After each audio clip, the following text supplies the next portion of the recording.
Welcome to the Caribbean Cricket Podcast, your one-stop shop for all things West Indies cricket. By the fans, for the fans.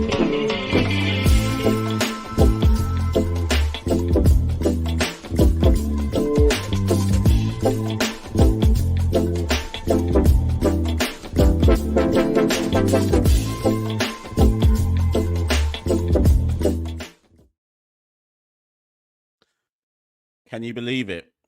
Can you believe it? Caribbean Cricket Podcast, CPL Live. After saying that we wouldn't do this, here we are. Game 24 of CPL 2024. And we're doing a live watch along. Big up anybody who's in the live. Like, share, subscribe, all of that. Share it. Share it on your WhatsApp. Share it on your TikTok. Share it on your Facebooks. Share it on your OnlyFans. Share it on your Snapchat. Share it on X. Share it wherever. We're here. My name is Machel, St. Patrick here at one half of the Caribbean Cricket Podcast.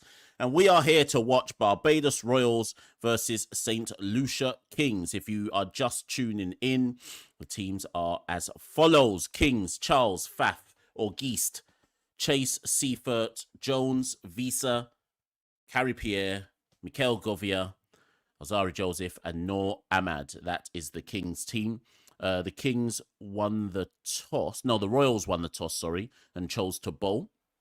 And the Royals 11, De Kock, Cornwall, Rovman Powell, David Miller, Kadima Lane, Alec Athanaze,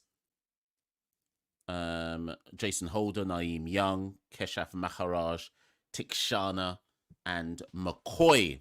So those are the two 11s. I've got no horse in this race whatsoever. Couldn't care less who wins. But the reason why I'm ultimately doing this live is because I've had a few people, and I've got no ill will against them doing so, who've kind of critiqued some of our videos and said, you're too bad, mime, against CPL. This tournament's been a boom tournament. You don't even know what you're talking about. It's been a great tournament to watch. So in my head, I was like, you know what? And actually, if there's anybody who's from the Discord group in this watch along today, I put in the Discord group last night, in the early hours. What was that game last night? Guyana versus someone. Who was it? Oh, versus Antigua.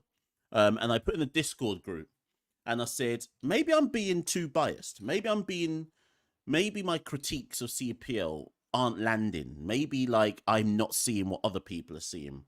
And I said, just give me an unbiased opinion. Is the cricket good?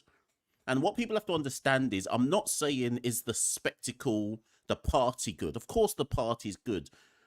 Who won wine can wine. Who want to drink juice can drink juice. Who want to jump up and down a wave flag can do that. So I'm not critiquing the party element. The party element's on point. Biggest party in sport, that's their tagline, etc., etc. I'm talking about the quality of the cricket. So I said to myself, you know what? Let me just watch a game from start to finish. We'll do it as a watch along, because that way I have to stay. That way I have to actually watch it.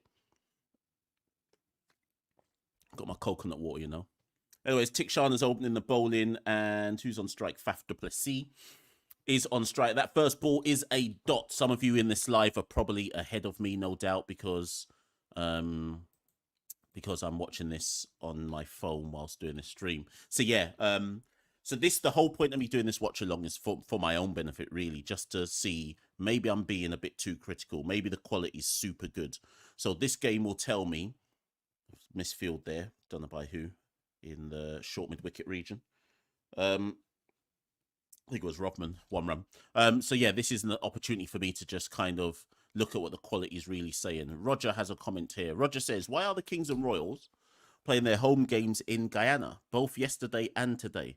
How comes these two games weren't played in St. Lucia and Barbados respectively? Well, Roger, that's because CPL have signed a contract with Guyana whereby the tournament ends in Guyana. So Guyana gets what, the two eliminators, the final, and Guyana kind of, if there's any Guyanese in this watch along, comment. but the Guyana gets to kind of market the end of CPL as this big festival of cricket to their diaspora and obviously people living in Guyana as well. And the way CPL have tried to do it this year. So if you think about it, that one's played through the gap by Johnson Charles for 2. But the way that CPL have done it this year is they've tried to go back to the model of home and away fixtures. But we have to remember, and this is in defense of CPL, to financially get round the logistics of CPL, because back in the early days of CPL, it was just home and away, and you didn't have this farcical situation where teams like Antigua and St. Kitts have played all their games. Meanwhile, TKR have only played 6. That one's down the leg side, and I don't know if Charles got any bat on it. Might be 2 byes. A bit slow in the outfield there, another 2 runs. And let's see if that was byes for a second, actually. No, it looks like, I don't know what they're signaling there. Don't know if it's runs or byes. It was runs. So if you think about it, to logistically, from a financial perspective, as well as the actual logistics of getting home and away to work properly, they've tried to do this model where St. Kitts and Antigua got their home games out the way first, which is why they'd played 7 games and teams like Ghana and Barbados only played 3. Then they tried to give Barbados all their home games and Saint Lucia all their home games, and it just hasn't worked. And this is why we've been left in this farcical situation in this year's tournament where Antigua and St. Kitts are already out, and there's still loads of games. There's still a week left of the tournament to go before we even get to the eliminators, because they've structured it whereby St. Kitts and Antigua have played all their games already. And the only way to finish the tournament off was to have Barbados and the Kings play their home games in Guyana. So farcical structuring of the tournament, but I can't be too mad at it for CPL, because financially it's a lot. It's a lot to do any kind of tournament in the Caribbean. Anyways, Jason Holt has taken the second over, 5 off the first one from Tikshana. And Faf just tucks it into the leg side for 1. Slow start so far. Anyways, it looks like a slow wicket, in fairness. It doesn't look like the ball's coming onto the bat. True. Rohan Sharma says, when Dre Russ said he's still continuing until 2026, because even at 36, there isn't anyone of his standard. Honestly, it's true, and a big reality check for the cricket. Yes, it's facts. It's facts. Really and truly, we should be cussing, and we should be saying, how can Dre say I'm playing till 2026 because everybody's crap? But no lies have been told. Name another all-rounder in the region better than Andre Russell. And I'm talking with the combination of bat and ball. The facts of the matter is there's no one. And even if you try to call a name for me, then I would just say to you, down the leg side, that's a wide bolt again. Then I'd say to you, name someone consistently as good as Andre Russell. The closest you can come is Romario Shepherd. And even with Shepherd, who would you rather give the ball to, Romario Shepherd or Andre Russell in an international T20? So I get why Dre's saying he's going to keep playing. At this moment in time, nobody can offer his skill set. So why should he retire? That one just rises on the bat slightly. Also, remember the next World Cup's in India. So it's not like it's going to be in a place where you can't say that Dre's had so much joy in his career playing in IPL that it's a no-brainer to me. Yes, he'll be 38 years old or 37, but so CPL right now, there's bare 40-year-olds and 38-year-olds. Look at the Kings. Faf is 40. Who else is in this King side? Let me bring up this team again. Faf is 40. Visa is, I think, 40. That one rises on the bat again, slow into the pitch. And Charles just shovels that into the leg side for 1. Very slow pitch on offer here. So yeah, Faf is 40. Visa is 40. Like this, Bravo's 41. Tahir is 175. Like this an old man tournament, you know. Bare old man in this tournament. Let's move on. Statsman, hello Tashan, says, I must disclose this honestly. I didn't follow this year's CPL. I just share some stats to a Telegram group. That's how much I'm interested in this year's CPL. Yeah, so this is quite interesting, Tashan, because I think, in fairness, and again in defence of CPL, I think to I think the people of the Caribbean in specific islands, again into the pitch, and Faf can't do anything with that. Ball's just kind of just it's not coming true onto the bat. It's just kind of standing up, but there's no pace coming off the wicket. So this looks like another game where I'll be surprised if a team makes 120, 125. So Tashan, what's I saying? Let's be real. I think people in the Caribbean who jump up and down and wave flag and support these teams, they will say they're having fun, and they have every right. That one again into the pitch. This time Faf is able to turn it to mid wicket for 2. Good running. Is that the one more ball left of this over? And those who are jumping up waving flag, they have every right to say they're enjoying themselves, drinking juice, whining, having fun, etc. I think for people who aren't in the region and therefore cannot feel the party element of CPL, we're more likely to just kind of take a cold-hearted look at CPL from a is this good or not to watch, and it's probably that. And there's no run there, fielded by extra cover. End of a second over, Saint Lucia 10 without loss, Faf on 4, Charles on 5. So I think we can take a more cold-hearted look at it and just be like, yeah, this isn't very good, though, to actually watch. It's not very interesting.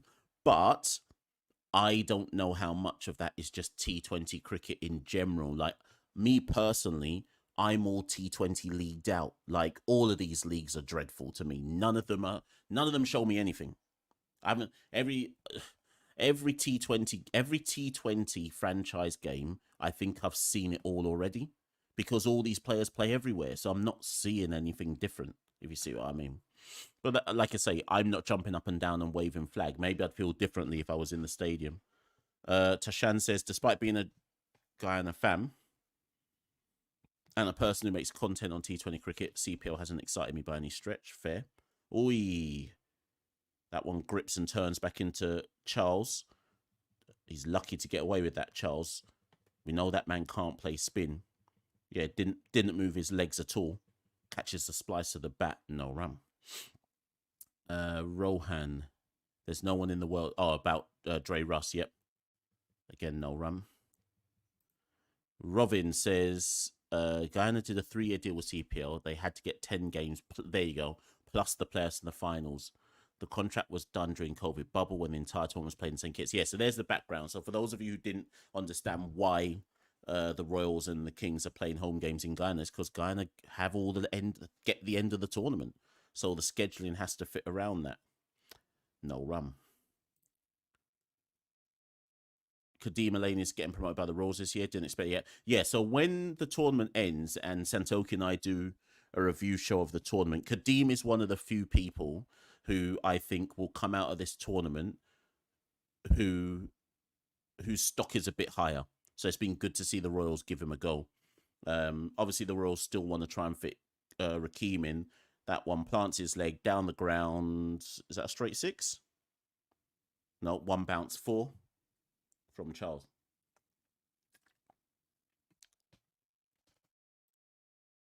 Constride says, the Guyanese Ministry of Education gives free tickets to school children to watch CPL.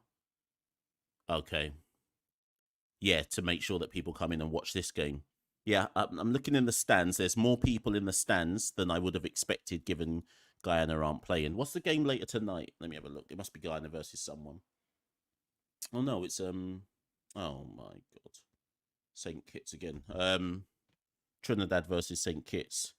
Reverse slog by Charles. That's a great shot, to be fair. Over the deep point boundary for 6. That's a really good shot by Charles. Can't deny that. Yeah.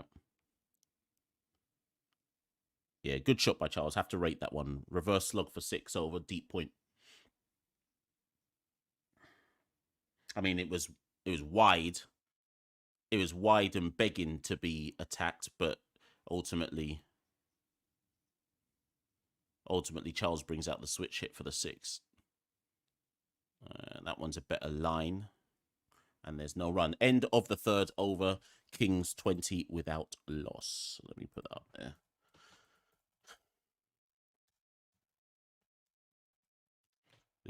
This might have felt like a good idea at the time to do this live watch along, but 3 overs in and I'm already like, bloody hell. I've got another 37 overs to get through before I can call this off. I might just lock this thing off randomly without telling anyone, you know. Right, let's get to the next comments. Let's see what people are saying. If we were selecting a West Indies team from the CPL, Tahir would be in the number. It would be in the 11. Not just this year, but maybe every year he's played. Is that a good thing, or is that a good or a bad thing? Tahir's supposed to be in Legends League cricket, and man's running through man. Pause. Why for that? Every single year. How many years is the guy on a contract for? 3 years, I believe. So next year, I think, will be the last one. For CPL, maybe CPL will renew it, because if I was CPL, I'd renew it, because you're guaranteed by having the last stretch of the brilliantly bowled there by Maharaj. Has he got him? Oh, the cock. So it's pitched and then turned away from Duplessis. Duplessis was basically wafted his bat at thin air there, beaten in flight. The cop thinks he's got him. Maharaj thinks he's got him as well. I thought Duplessis' foot was back. Let's see.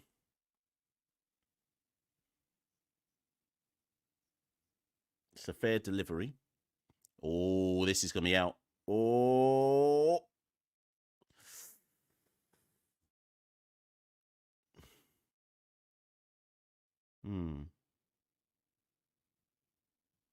I think that's out. I think that's out. I think Faf's foot isn't behind the line. I think that's out. Yeah, gone. First wicket. So Saint Lucia, Faf goes for 4. Faf goes for 4. It's brilliant. It's a brilliant delivery from Keshav. So yeah, so Faf goes for 4. And the Royals have their first wicket. Yeah, gripped, turned, and Faf is stumped. So I said I didn't think that, based on what I'd seen in the first 2 overs, I said this looks like 120 pitch max. This is going to be spin, isn't it? So Faf goes for 4, and Saint Lucia Kings are 20 for 1 after 3.1 overs. Right, let's get back to some comments. Tashan. So Charles literally bottled a chase when he had to face Imad and Fabian at Antigua. Others somehow helped them chase a target. Surprised to see him struggling against left-arm orthodox. Okay, well, he's on... What's he on at the moment? He's doing all right so far. Big up Errol. Errol says, I swear St. Kitts... Yeah, saying every time I look and every time I ask myself who's playing tonight, it feels like it's always St. Kitts. But tonight is St. Kitts' last game in the tournament. So... yeah, we don't have to see him play anymore after today. 1 win, you know.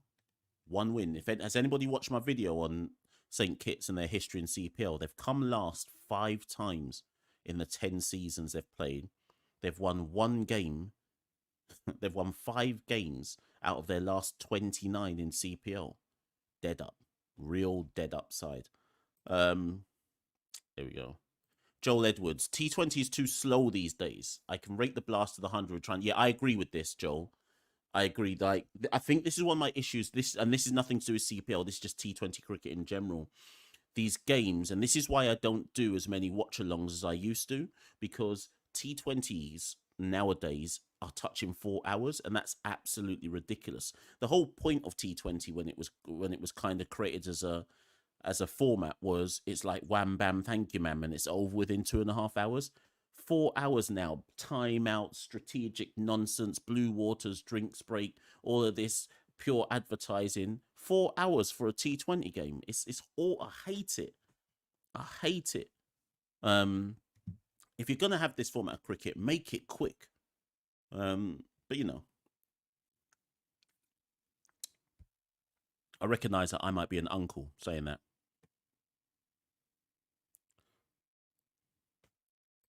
Tashan says, I'll get to this comment in a minute. Who's this in now? Oh, Akeem Auguste is in. Yeah, they've given Auguste a chance, actually. Let's see how many games Auguste has played in CPL this year. I feel like they've played him like 6 or 7 times. How many games has he played? Let me have a look. 1, 2, 3, 4, 5, 6. So to be fair to the Kings, this is Auguste's 7th game in CPL. He scored a 27 and a 35. I don't think his strike rate's been all that good. The 35 came off 28 balls. Oi, that one beats the outside edge as well. Johnson Charles was on strike for that one. So the 35 came off 28 balls. That was against Antigua.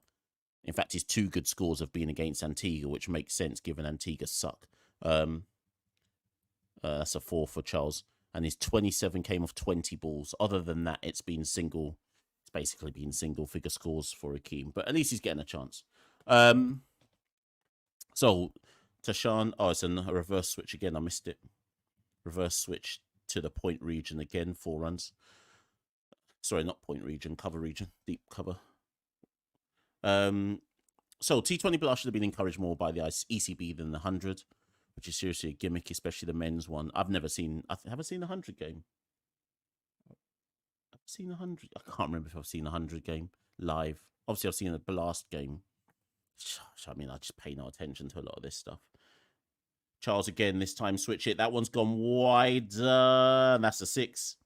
Yeah, into the wind, 6. So 2 reverse, in fact, 3 reverse switches Charles has played in this innings so far. 2 have brought 4. 1 has brought us 6. He's on 25 off 16. That's good thinking here by Charles. I've not seen this level of ingenuity from him in a while. So, yeah, good batting from Charles. Have to rate that. When Tambi at 48 played CPL and was taking wickets, and why not to here? Yeah, fair.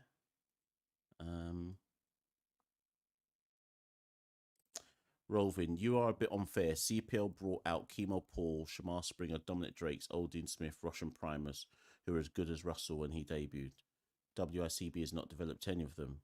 But CPL's got nothing to do... Well, no, that doesn't make any sense to me, Rovin.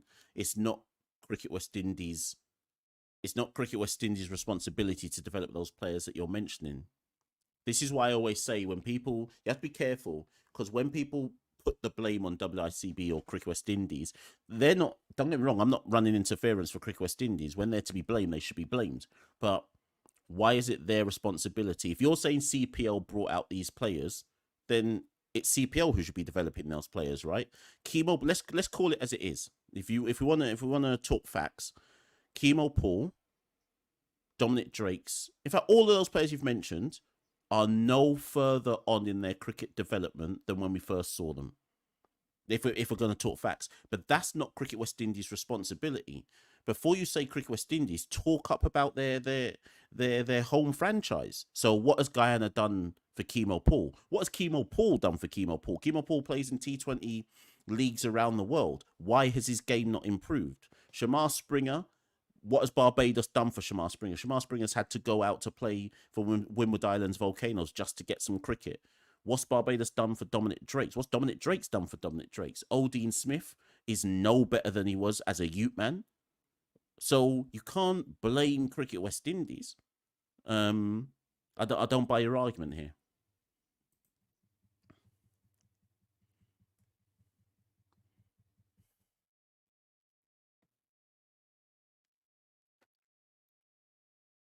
Where are we? Yeah, Tashan says Charles is trying his best to counter left arm spin. Yeah, I've got to respect it. I've got to respect it. He's not just standing there clearing his leg and trying to shovel it straight down the ground or over the covers. He's adding ingenuity to his game. Auguste pulls that one, nearly catches the splice of the bat, pulls it for 1. There's no one there.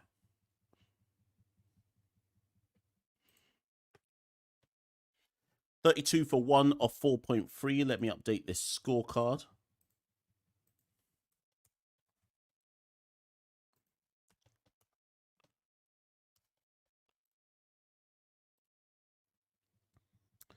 Right. So where are we? Let me see. So who's bowling at the moment?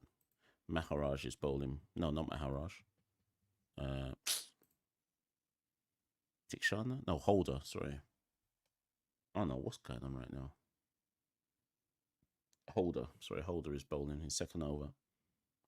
And that one is defended by Charles. Oh, they've got Rakeem at like a short cover position. So that's something for all the people who've said Rakeem can only field at slip. They've got the big man at short cover, right in the heat of the battle. Holder in to Charles, and Charles tries to fine cut that one, but it's fielded at gully by Maharaj. Right, so Aaron says, Mash, does Shakari Harris of TK have any kind of potential? Hard to tell. I know obviously he's played some cricket for CCC. I mean, he's played a few innings this season for TKR, which have drawn some eyes. But to me, that's swivels and doesn't have full control of that one. There's a short fine leg there, which was McCoy. Reaches out the one hand and just misses it. Charles picks up another boundary, moves to 29 of 19. Charles will say that he swiveled and controlled that. I'm not sure. I think that was a full shot. Ganga says it's an exceptional innings. I don't think he was in control of that pull shot. Either way, he picks up 4. And Kings move to 36 for 1 off 5. Yeah, so back to Shakiri Paris. It's too early to tell. It's too early to tell. Let me pull some of my stats up on him, though. Let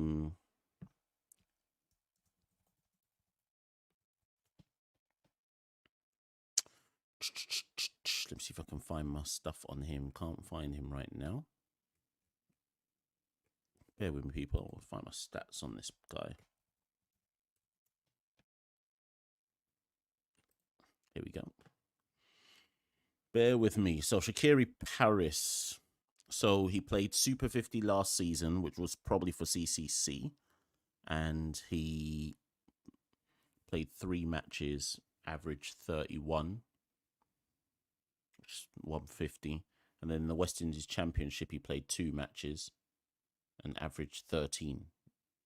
I mean, so see, this is the type of thing I'm talking about. So Shakiri Paris has played 5 games in his career, like at a senior standard. How old is this youth, man? He's 21 years old. Like, we've got to give him time. There's no point in people saying, "Oh, he looks like he could really be the one." He's 21 years old and he's played 5 matches in his whole career at a senior level. Yes, he's playing for TKR right now, but that's a full shot. No, there's no one down there. Straight down the ground. 4 runs from Geese. So this is something that a lot of West Indies fans are guilty of. I'm not saying Aaron is, but this is something a lot of West Indies fans are guilty of. They see the short-termism of one performance, maybe a 1-2 performance, and go, "Yeah, this man's good." They never let the player marinate. They never let the player marinate. Wait for 1 season, 2 season to see if the man can replicate the form before they big up the man. We don't know if Shakiri Paris is any good. Yeah, he looks like he might have a bit of potential, but that's all we know. We don't know nothing else. So I ain't really calling his name like others are calling his name. Right, reverse sweep there from old Geese, but there's a man out at deep point, 1 run. Kings move to nearly at the end of the power play. Kings move to 41 for 1, 3 balls left of the power play.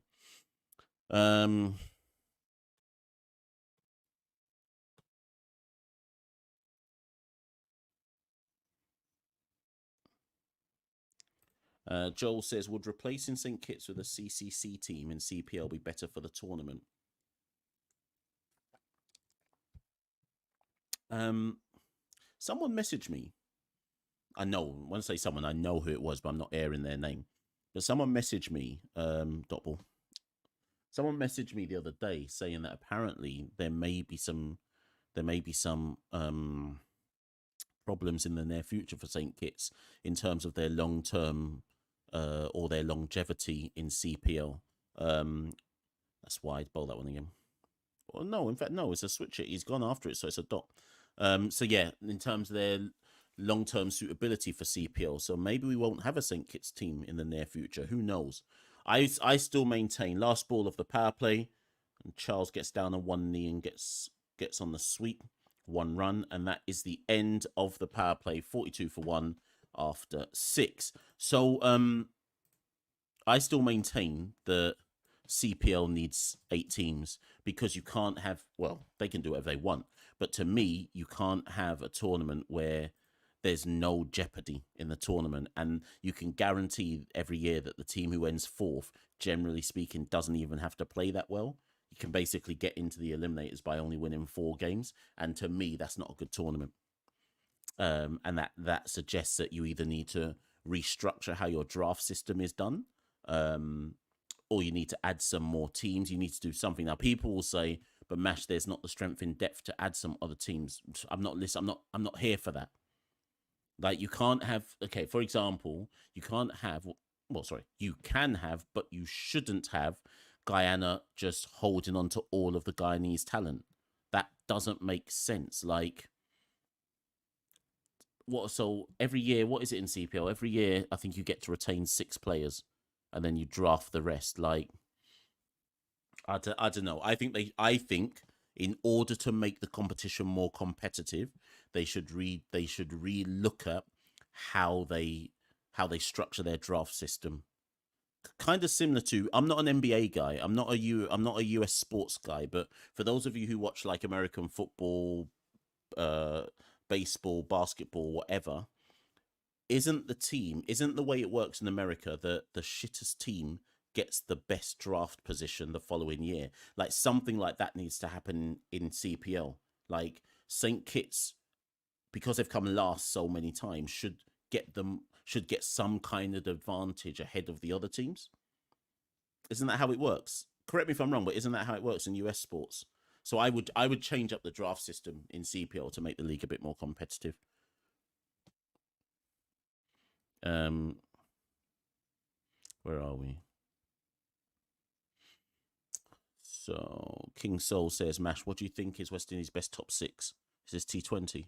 And should Powell even be there just because he's captain? Yeah, Powell should be there. Best top 6. Is that out? No, it's going to dissect. Yep.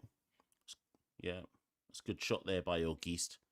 He's dissected the long off and a kind of deep extra cover for 4. Oh, no, sorry. Sorry, deep mid wicket and the long on. Right, so what was I saying? Where are we? So top 6. The problem we've got is actually openers. So obviously Pooran's in there. Rutherford or Hetmeyer is in there. Powell is in there. That's 3 of your top 6. Whether Roston or whoever. The issue with the top 6 is establishing who are your openers.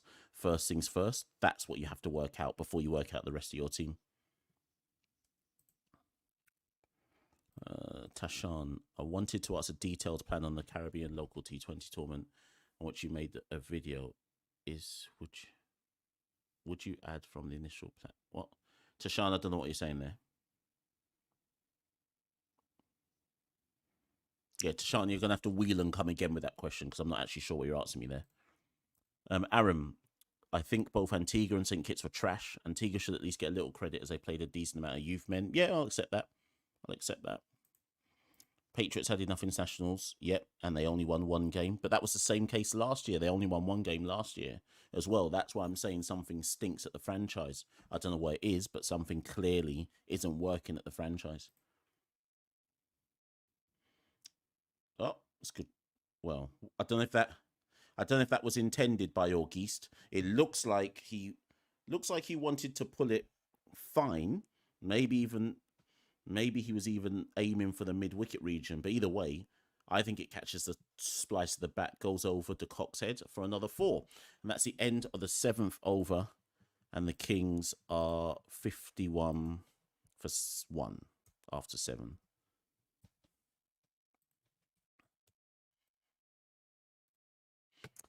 Where are we? Cricket lover. Here at Providence, then this neutral game has got more people than what some of the... Yeah, look, it does look like there's actually people in the ground. I can't remember who it was that said earlier on that free tickets have been given out to children. But there's certainly far more people at Providence than I would have expected given Guyana aren't playing. So credit to the Guyanese people for turning up. Right. Jimbo comes into the attack to replace Maharaj. Let's see if he gets any grip and purchase off this pitch.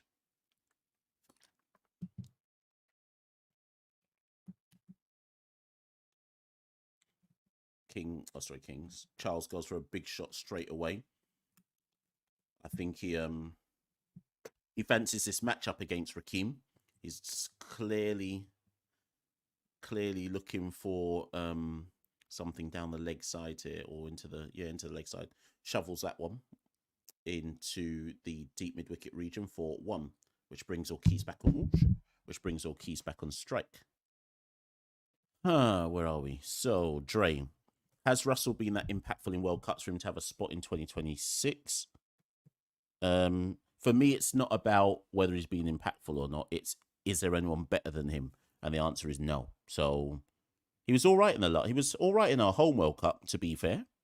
And in the 2016 World Cup we won, he was the one who played a good innings in the semi-final. So until you can tell me a player better than Dre goes to the World Cup.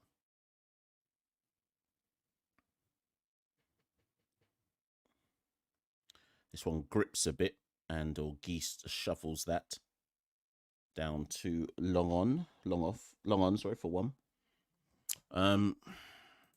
Athena says CPL should only have one team, or should have one team with only international players. Okay, interesting idea.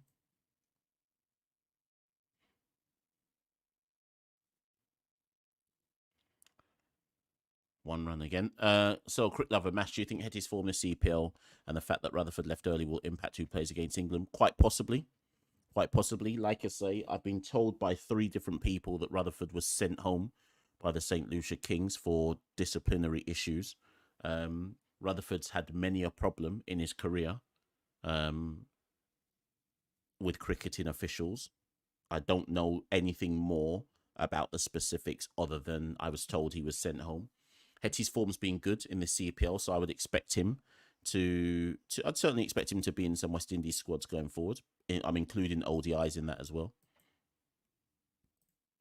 Tashan says the draft has been a big issue for me. I have a detailed plan. I may write it out if needed.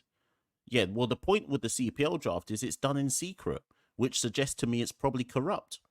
Like, you just randomly, about a month before the tournament, you just get told, oh, they've retained these players. Oh, now they've signed these players. All the while, no one can watch the draft take place, and we don't know what's going on. You have to assume that something dodgy is going on. What happened to Jewel? No idea. Ask at the CPL handle and ask them. When was it? In fact, let me look. What was the last game that Jewel Andrew even played? Let me have a look. One sec.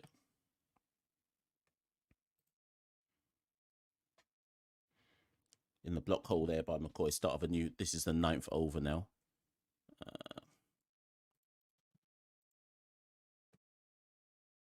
All right, let me... Sorry, people. I'm looking for Jewel Andrew to see what... So Jewel has played 7 of Antigua's matches. Maybe he got injured. Maybe they just decided to not... I don't know. I don't know. Maybe you're injured. Maybe it was workload management, given he's only 17 years old. I don't know. Anything more? Oh, okay. So Tashan says, is there anything more that you'd like to add to your initial plan of the new Caribbean T20 League? Nothing more that I'm willing to say without someone paying me for it. I'm tired of Caribbean Cricket Podcast giving tips and hints to people in the Caribbean for free. They need to come pay me money, and I'll help them do what they need to do.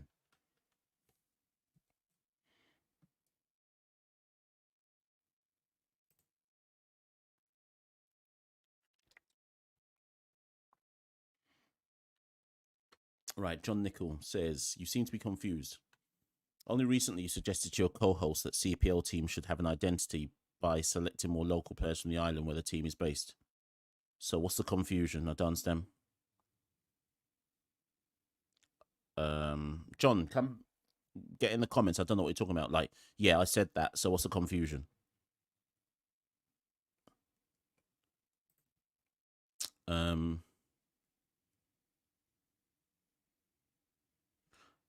Where are we? Aaron says the league needs to bring a balance back to the league. The difference in quality between TKR's team and Antigua's is astounding. Not all the look at IPL, not all the superstars. Yeah, that's what I'm saying. So this is why I'm saying that you need to have you have to have a what I'm trying to say here. You have to relook at how the draft system is done. Unless CPL are happy that, generally speaking, that Barbados, that's cut fine. That unless CPL are happy with Barbados, Trinidad, and Guyana having like the strongest teams year after year, if they're happy with that, so be it. But if they're intending to market CPL as a competitive tournament and not just a party for people to lime, it's not just a league or for people to lime, then I don't understand what they're doing here. Robin says the draft is done live. What, on TV, Robin? When was it done live, Robin? When did you? Where did you see it this year? Where did you see it any of the years before? I didn't see it. So unless I'm mistaken, I didn't see it on TV anywhere. Was it done online? We know what the rules are. I'm saying, was it open? You know, like how the IPL, you can see the draft take place. Did you see the draft?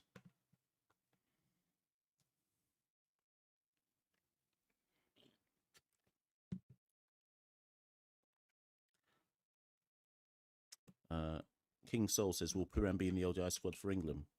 No. I don't think Puran wants to play ODIs. And unless I hear different, my understanding is, from speaking to people in and around him, is that he's not interested in playing ODIs at any point in the near future. When Puran sees West Indies playing ODI cricket, and if he's not playing in some T20 league somewhere, he sees that as a chance for him to rest and chill out with his family. I don't think he sees ODI cricket as any kind of importance to him. Henry Inc. says, woke up this morning and thought I was experiencing deja vu. The same teams are playing at the same venue on back-to-back days. I don't think I've seen that before. Someone at CPL and say, what's up with the scheduling? Because they're the ones who've got the answers. They're the ones who know why they did this, not me.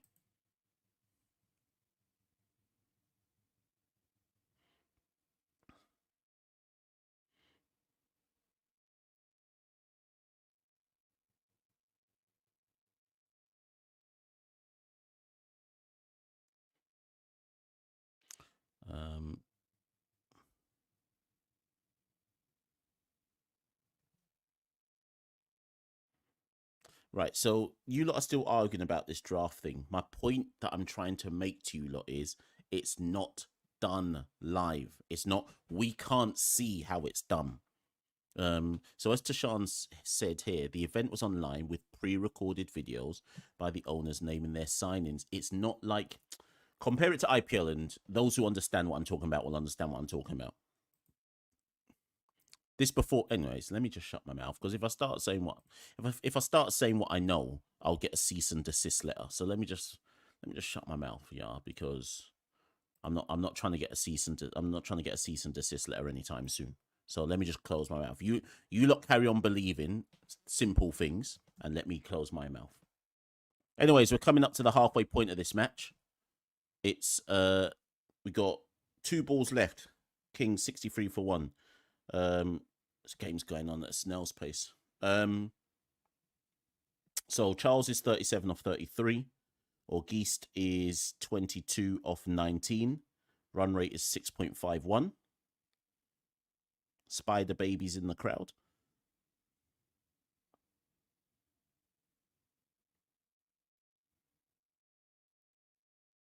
And that is the end of the halfway point. We must be due some kind of drinks break.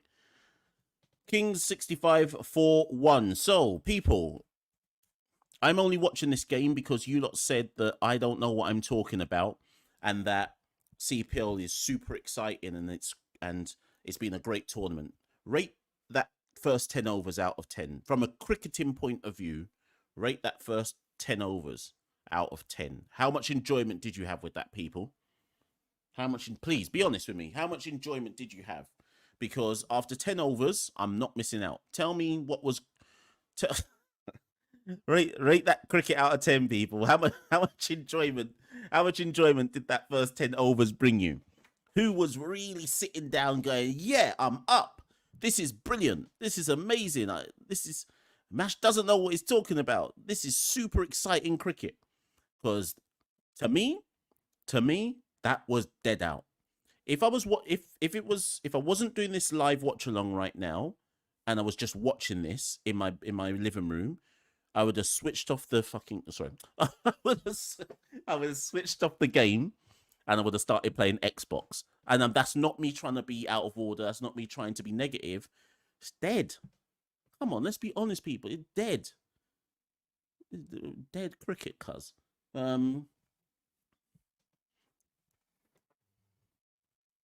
You lot lying to me.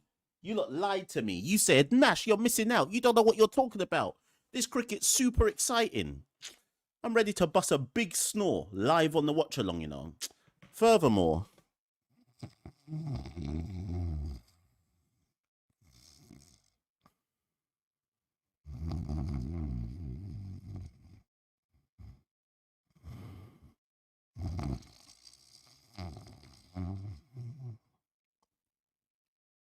that's what I'm feeling like, cuz. That's what I'm on right now. Right, okay. Let's move. Let's see some more questions. Right. So Bidan says the only time I can remember the same teams playing back to back was in the Big Bash when lockdown forced some teams to be stuck in other parts of Australia. Jonathan says, is there a Discord link? Yeah, there's probably somebody in the chat right now who's in the Discord. I'm sure they can send you the link. I can't do it. I'd have to do it through my phone, but I'm using my phone to watch the game at the moment, so I can't really send it to you. Aaron says, Mash, by any chance, did you watch what happened in the Antigua Trinidad game in the Imad Wasim incident? Yes, I did. So, Aaron, this is my take on it, right? The umpire should have been cussed out because obviously the umpires made the mistake. But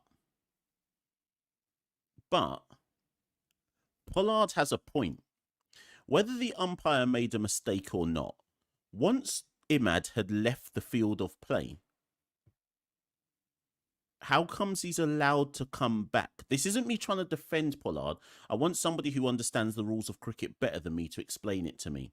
Once Imad had left, stepped over the boundary rope, even if you're then looking at it as a third umpire, whatever, and saying, boy, we've got this wrong, you know. So what's the point of the rule about leaving the field of play? Because to me, not that obviously CPL is only a T20 tournament, so it's not like it's gonna change the boundaries of cricket going forward or the rules of cricket going forward. But if we're setting that precedent where a player's left the field of play, then you look at something and go, oh, we've got this wrong actually, then everybody can come back, right? Like, that means no one's ever out until, like, do you get where I'm coming from? So I kind of get where Pollard and Phil and all of that lot were coming from. I don't actually care in terms of, couldn't care less whether Trinidad won, Antigua won, or whoever. But I do kind of get the point about, so what's the point of the rules then? Anyways, unless I've misunderstood, that's kind of how I saw it.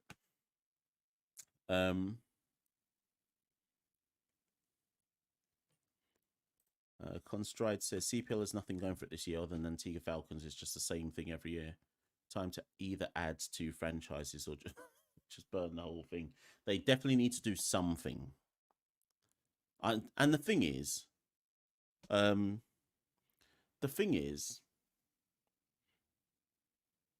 around before COVID, I would have said that CPL was the number 2 league in the world. So for those people who are proper T20 heads, I need to speak to people like Jared Kimber and ask him. But for the people who are proper T20 heads, when and why did CPL lose its luster? How did it go? Was it COVID? Was it that pandemic? Obviously, we had that pandemic tournament in 2020 and 2020 or 2021. I can't remember when it was, but um, there's something about CPL. It just doesn't really have that luster or pull that it used to have, and I wonder if it's just because they can't attract the top players, whoever that may be. No Australians ain't coming to play CPL. No big name Australians are coming. No big name Englishmen are coming to play CPL. So I just wonder if it's because. I wonder if it's because, and also, and here's the thing that I keep. Well, is that out?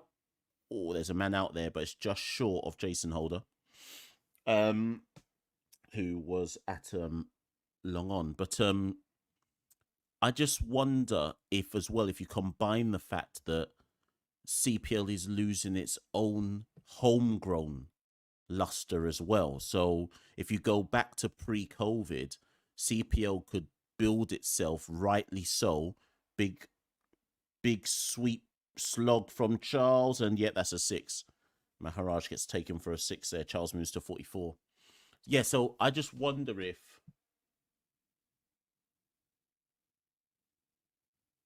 like back before COVID. Sorry, I'm struggling to get my point out here. Back before COVID, you had Gale. Yes, Gale would like be in 38, 37, but the point is the old CPL, the Caribbean players or the West Indies players were the top players, and they were all in their prime. Whereas post COVID, they're all on their decline. They're still good, but their prime years are over, and they're not being replaced either by Caribbean players or West Indian players that are up to their level, or B, international players who clearly are the best in the world. So you've kind of got this middling tournament where you don't really have any world class players play in the tournament, if that makes sense.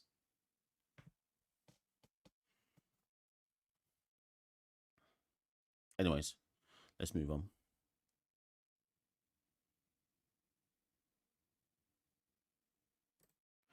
Robin says, I think CPL should add a North American franchise. I think they could have done. I wrote an article. Let me find it for you lot. Let me see. 1 second, people. Let me find this article for you lot.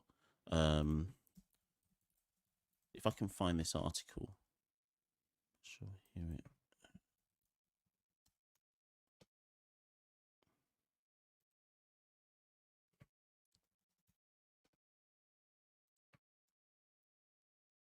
Hold on, people. If I can find this article, where is it? Can't find it.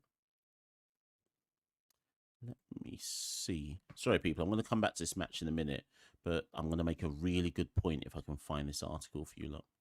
Anyways, end of the 11th over, and the Kings are 75-1. So whilst I go looking for this article, just know that that's the score. Looks like the Kings might make 150, actually, if they carry on like this. 14 publications. Here we go. Perfect. So I wonder if it's behind a paywall, though. Have I done all this? Perfect. Right. Check this out. Okay, watch this, people. This is how I know. This is how I know I'm ahead of the curve. This is how I know people don't take me seriously. I've just put a link in the chat, people. I wrote that article 4 years ago. 4 years ago in an English publication called The Cricketer. I'm not sure if everybody outside of the UK knows about it.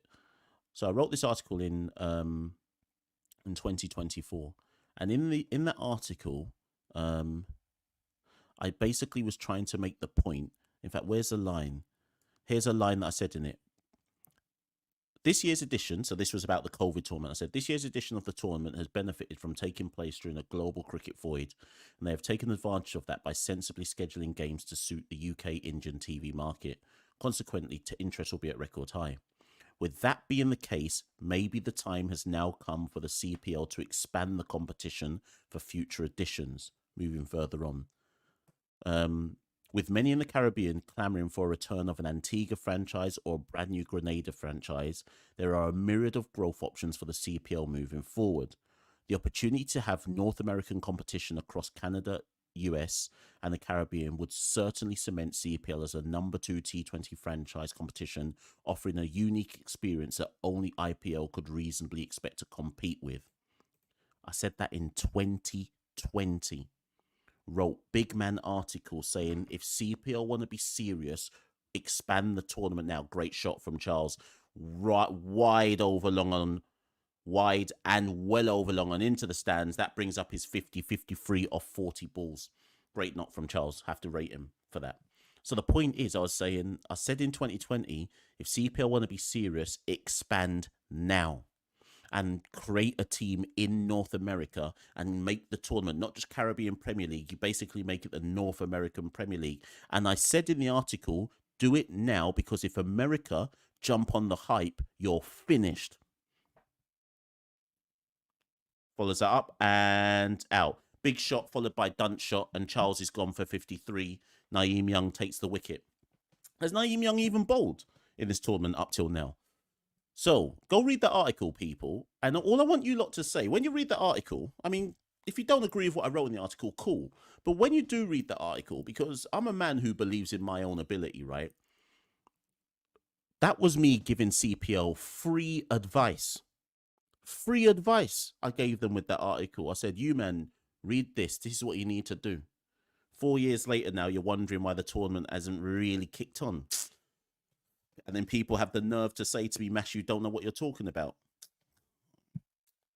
These times Cricket West Indies should have employed me long time ago. But anyways, we move.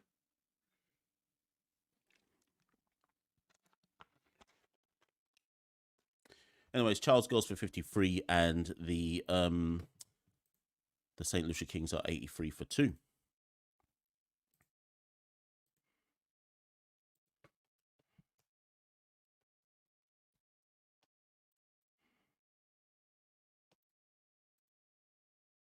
How many overs has been? So 12 overs, right? That was a good knock from Charles, though. It was a Dunt shot to get out. He would have said that if he would, in fairness, no, it's not a Dunt shot because the shot probably was on for him and he'd got to 50. Roston Chase comes to the crease.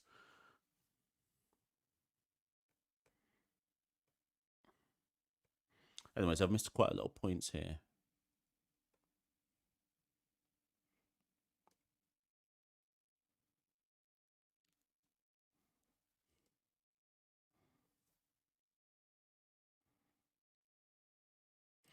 Joel Edwards says the T20 league market is saturated at the moment. It will be interesting to see what happens to CPL when the bubble bursts.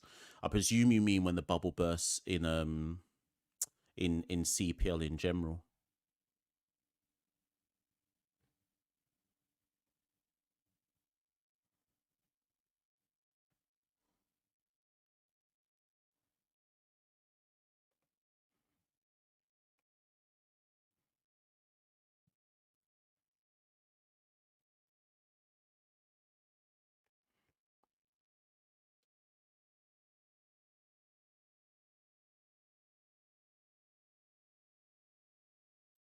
Sorry, people, I was just looking at something. 4 runs for Roston straight off the... Sorry, people, I forgot I was even on this live watch along. Sebastian says CPL is very predictable.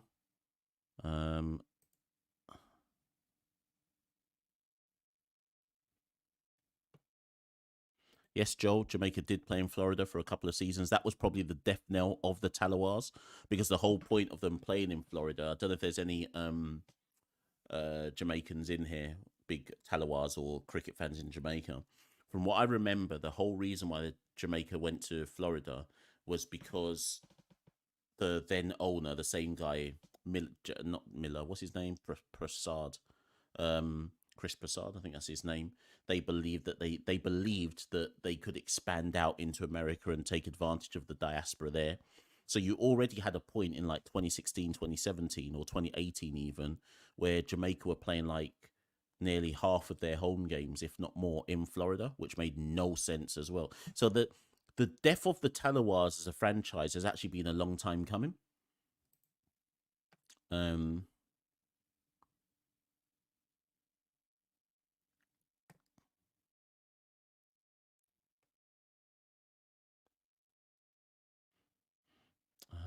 Where are we? Fireball says CPL is only useful for our mid T20 players to get some game time in their legs. Yeah, I hear that argument. Right, John Nichols says Ben Stokes was allowed to return from the Philly and resumed his innings after being given out. Aren't you up to date with the rules? Evidently, no, John. I don't even remember that situation with Ben Stokes. Who was that against?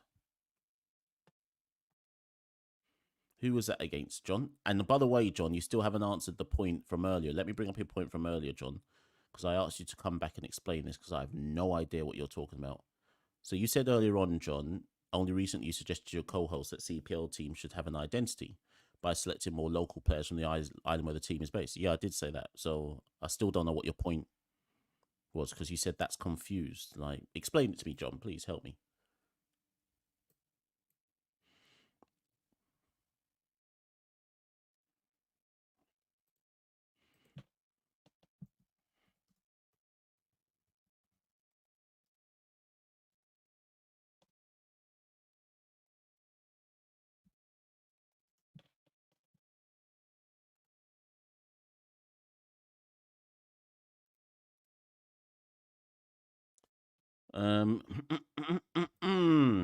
Davian Sterling says the only thing carrying CPL this year is top South African players and above average Pakistani players. They need to start attracting. Yeah, I agree with that actually, Davian. That another way around it would be to go the top associate route, because then at least you have something unique about your tournament. You have something unique about your tournament if you go down the top associate players route. Quite a few tournaments don't realize or don't mine the top associate talent. So I think that's a very good point you're making there. Anyways, let me update the score.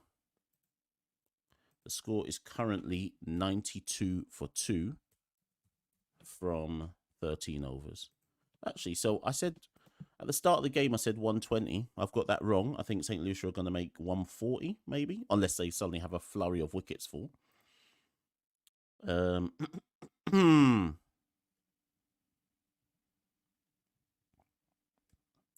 Peter Cherry says, will you do a video to celebrate 10k subscribers? Have we even got 10k? Last I checked, we were on 9988. So we're 12 away. Have we actually reached 10k, though? I don't even know if we've reached it yet, to be fair. Right, I've just gone into our studio. It says we are 9991. We are 9 subscribers away from 10k. So I don't know if those 9 subscribers will turn up from this particular video.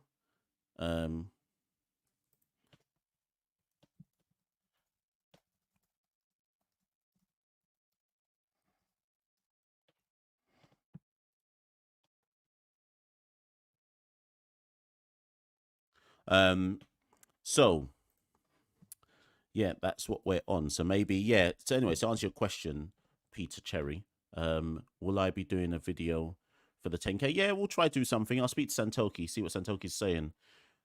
Chase gets down on one knee, tries to go for the big slog. Slog sweep, can't connect. No run. Kings 93 for 2 from 13.2. So I just went into this time down the ground, shoveled down the ground by Chase. There should be a fielder there. I think it's Naeem Young at long on. And they come back for 2. Kings 95 for 2. So I just went into when I went to look to see how many subscribers we have, I received a new comment. So big up Noel Myers. Here's Noel Myers' comment. I always listen to your podcast, Mash, but I don't agree with your view about CPL. I totally disagree big time because you don't watch any games. So I've just replied to Noel Myers and said, I'm watching one right now. It's crap. Now what are you saying? There you go. That's my energy. That's my energy. I don't business, you know. I don't business. Everyone's allowed to come on here and cuss and tell me I don't know what I'm saying and you don't know this and you don't know that. But I'll just tell you blunt. I'll just keep it blunt. I'll always keep it a buck. I'll always keep it 100 and say exactly what I say with no apology to anybody. This is where you lot get twisted. I ain't here to be anyone's friend. I will say exactly what I think. If it's right, it's right. If it's wrong, it's wrong. But hear what? I'll still keep saying exactly what I think. You will never get. I will never be a yes massa man.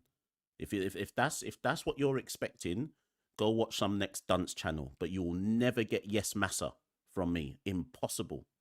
Impossible. I'll be raised different to you, man. Impossible. So, let's move.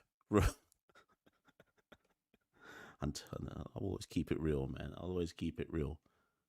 I always keep it 100% real. Ramel Watkins says, which Premier League team do you support, Mash? None. I support Bromley Football Club, who play in League 2. I've been following them home and away since I was 14 years old. I do not support a Premier League football team.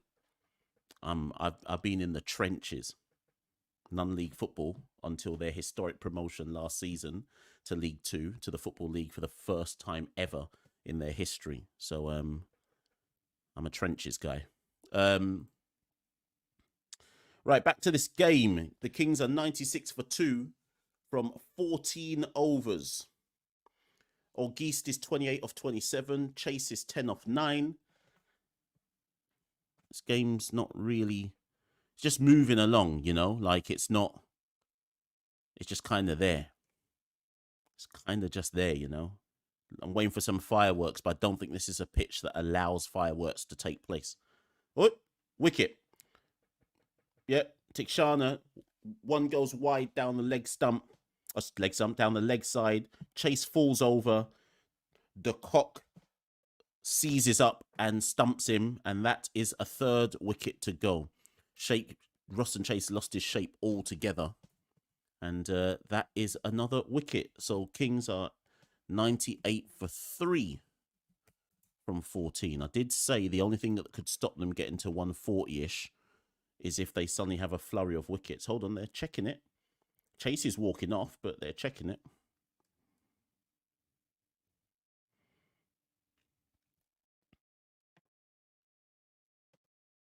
Hold on. Oh, yeah, gone. Yeah, Chase fell over himself, basically, and he has gone for 10. St. Lucia 98 for 3 from 14. Okay, let's get back to wherever we are. What comment was I on?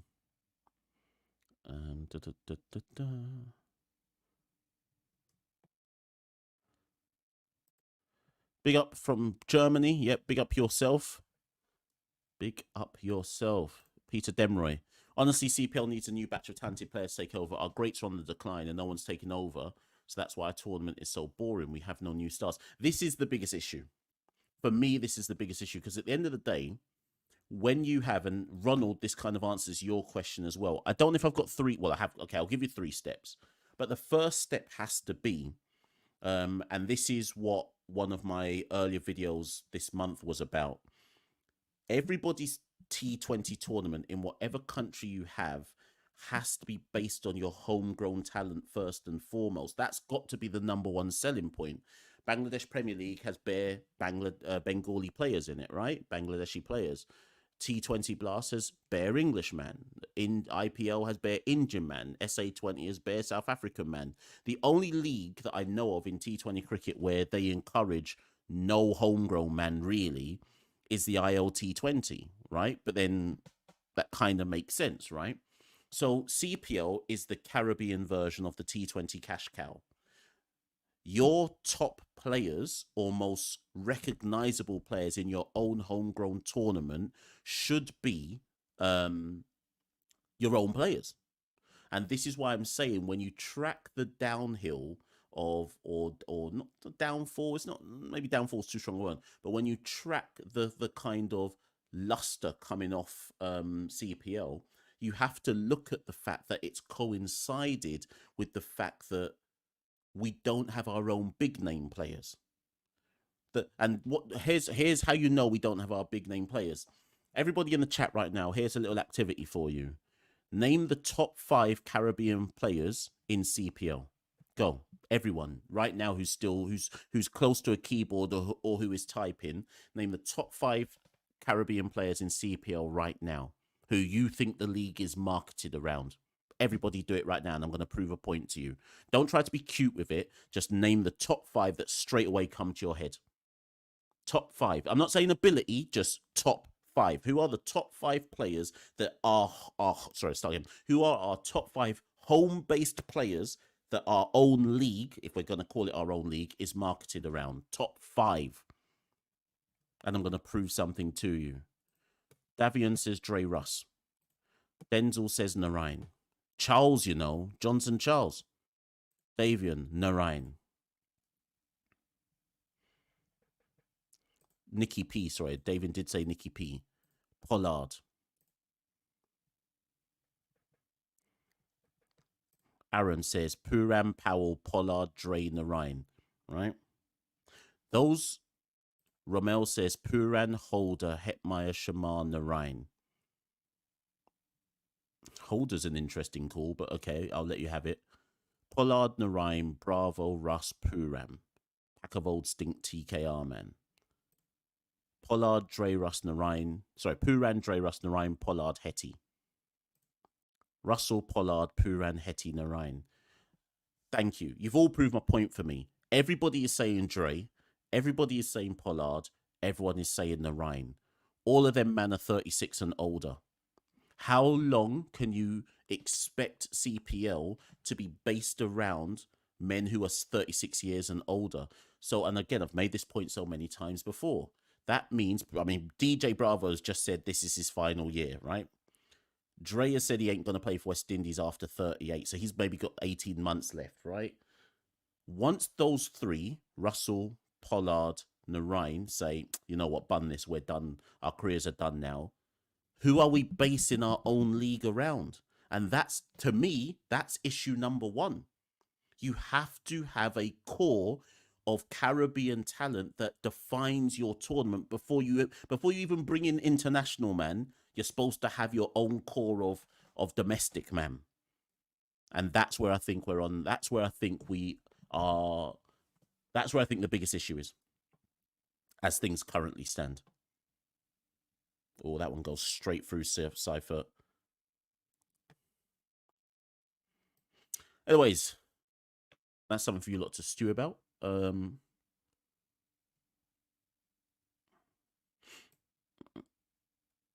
Sheldon says CPL is supposed to be a party. Why are people trying to take it seriously? Yeah, I think that's a fair enough point, Sheldon. But then here's my point, Sheldon. If CPL is supposed to be a party, then nobody should take West Indies losing T20 or not winning T20 World Cups or getting to semi-finals. No one should take that seriously then. Because if we don't take our own Caribbean tournament seriously as a kind of signpost for who's the top talent in our region, then you can't, then by default, you shouldn't bother taking West Indies seriously either then. And you should say, oh, you know what, it doesn't matter if we win or lose because whatever.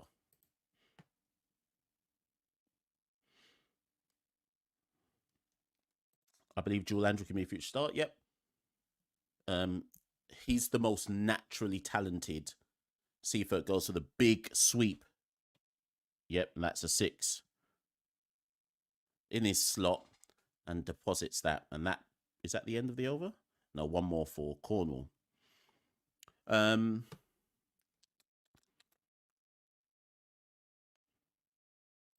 Davian says, to show the lack of growth, the top scorers for this edition and top bowlers are the same from last year's CPL. Is that true? I didn't even know. Is that true, David? I had no idea, you know. I haven't pulled my stats and my figures yet. I'm waiting for everyone to play 10 games and like for this group stage to be over before I start really pulling the stats and facts. Because somebody commented on one of my videos yesterday saying, you don't know what you're talking about because I'd said that St. Kitts was stink dutty. And he was like, you don't know what you're talking about. All the top scorers in the tournament have come from St. Kitts. And I text the man and said, that's because they've played more games than everyone else. You dunce. Like, so I'm gonna have to wait for the 10 games to be done before I start putting my stats and my facts.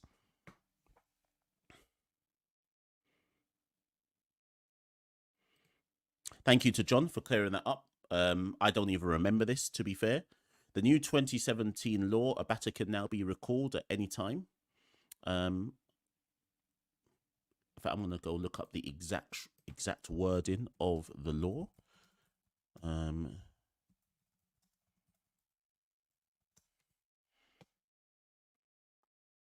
Okay, 31.7. 31.7 under the appeals and dismissals says 31.7 batter leaving the wicket under a misapprehension. An umpire shall intervene if satisfied that a batter, not having been given out, has left the wicket under a misapprehension of being out. The umpire intervening shall call and signal dead ball to prevent any further action by the fielding side and shall recall the batter.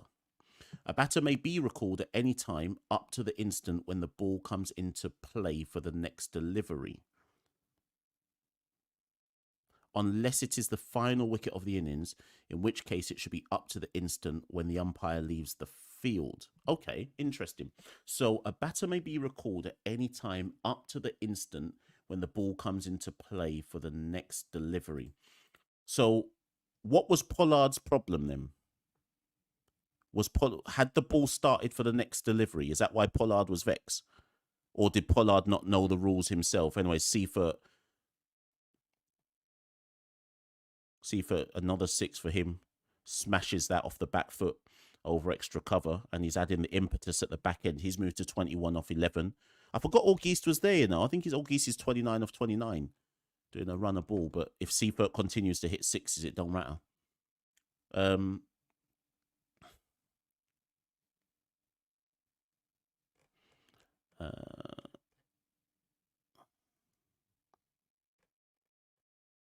So I need to update this score. I haven't done it well.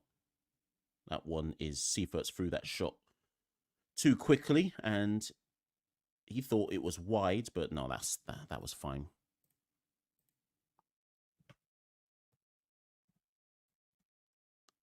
Do you know what? I have to rate, like, who's commentating at the moment? Nikhil, Danny Morrison.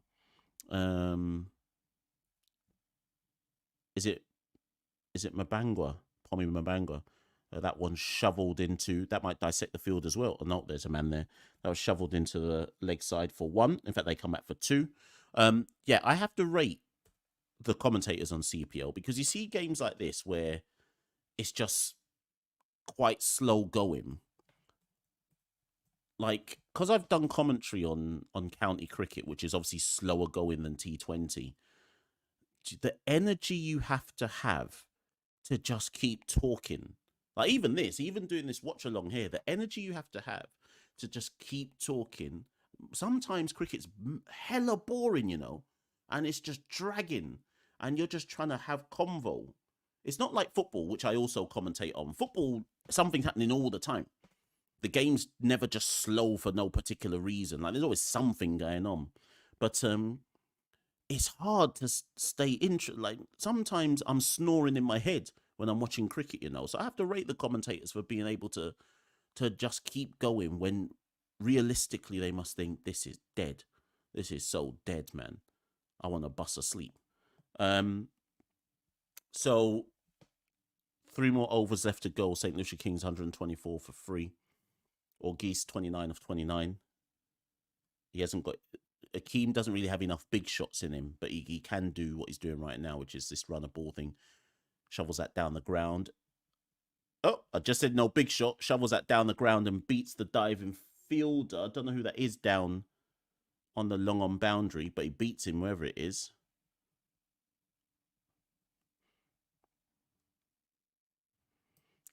Anyways, I'll come back to that in a minute. There were some comments I've still missed. Come back to some comments.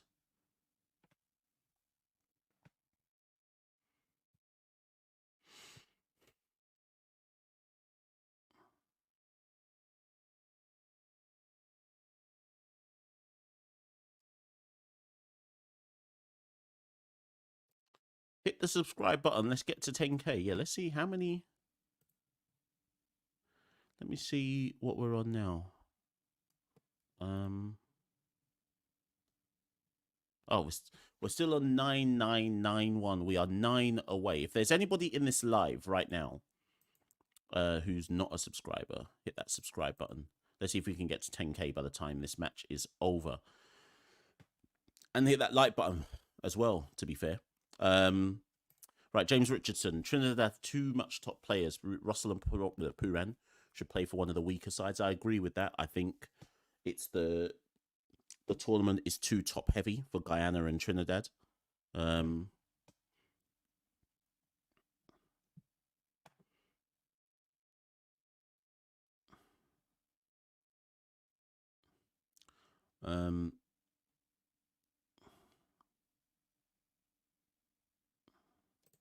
Shepherd's Son says, "Oh, Geese looks okay." Yeah, so I spoke to when I went to watch the West Indies Academy in Ireland. Akeem's dad was there, and I spoke to him a bit about Akeem and his development as a youth man, and so on and so forth. Akeem is talented. That isn't even in doubt. I don't think he's got a game for big shots in T20, but there's nothing wrong with him. He's played his role in this match. 34 from 31, whilst people around him like Charles and then Seifert, etc., have hit the big shots. And like I think Akeem is like 21. I'm not saying Akeem is like super talented, but he's one of the youth men that I expect to be playing for the West Indies in about 4 years if he continues. See, that's another 6 from Seifert there. Again, leg side again. That one just stands up from Tikshana, and Seifert just muscles that one. Muscles that one over the deep mid-wicket boundary for 6. So, yeah, Seifert is doing what you're supposed to do at the back end here. This is good batting.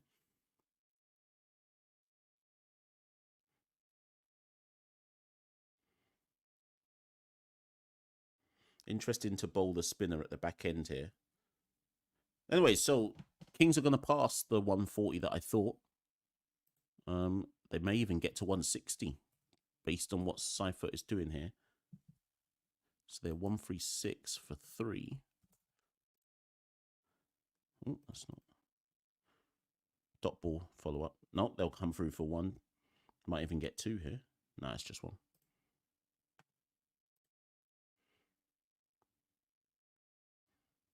Jay says, I can't understand how Super 50 star Johan Jeremiah can't make his debut for the Kings, but Auguste plays every game. Jay, where's Akeem Auguste from? That might answer the question for you.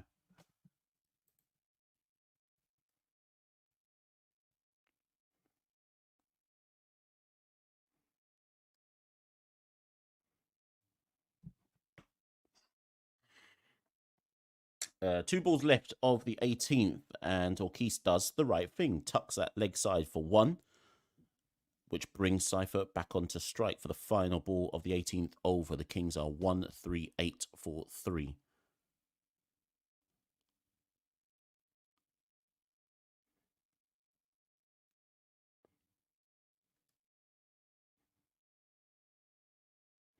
Right, final ball of Tixana's spell and also of the 18th over. Seifert, back foot, slap down to long off, 1 run, 11 off the over. 139 for 3 at the end of the 18th. 138. What did I say? Did I say 138? Can't even remember what I said. But so this, we're coming up to an hour and a half, which is I mean, if a T20 can end in just under 3 hours or just over 3 hours, nowadays I accept that. So we're coming at 6. We've got 5 minutes till the hour and a half mark, and there's 2 overs to go. So maybe we'll just about accept that as kind of the natural pace of a modern day T20.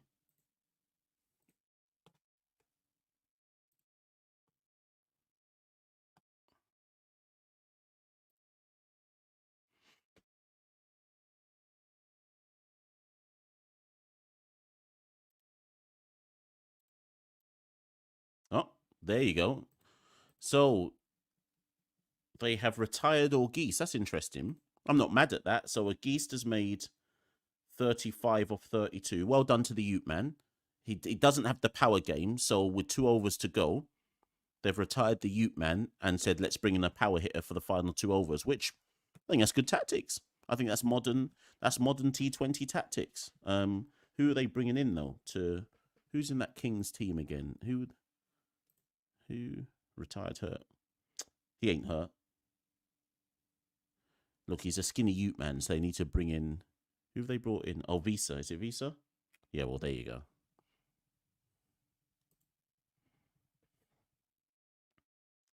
Seifert. It's right in the slot for McCoy. Seifert can only muscle that down to long on for 1.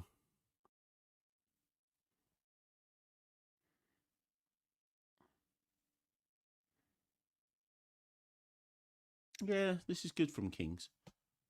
Rest the Ute man. Good knock. Good knock from Akeem. Did his job.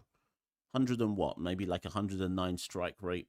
Rotating so that the muscle hitters can do what they're doing. That's full. Nearly a no ball from McCoy. Gets away with it. 1 run. Oh. Or have they said it's a no ball?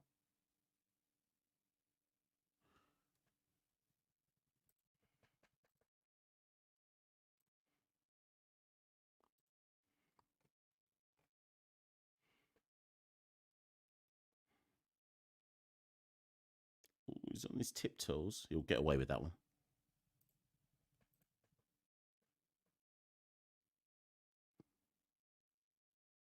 Denzel says anything over 140 is a great result. Well, that is 1 run there, wide from McCoy. And it's fielded by the man at Gully. Not sure who's there. 142 for 3. This is good over thus far from McCoy. Only singles off it. I think Kings are looking at maybe 155. As Denzel says, though, 140 is probably a good result on this pitch. So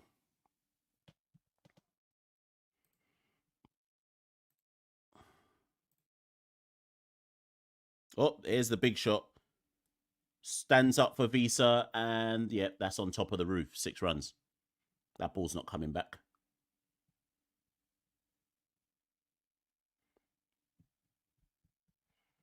So that's why they retired the Ute man. Auguste has the techniques. The next Super 50 in the first class season will be crucial for him. Yep, 100%.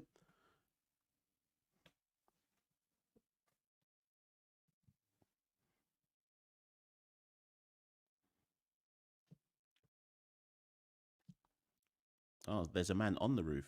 Where did that man come from? Oh, it's one of the cameramans, right? Okay.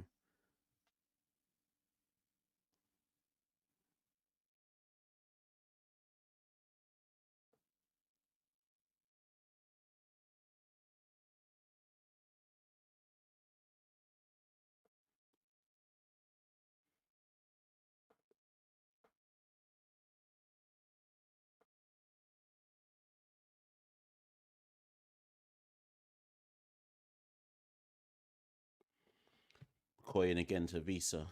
It's better bowled this time. They'll come back for 2. Yeah, they'll get 2 there.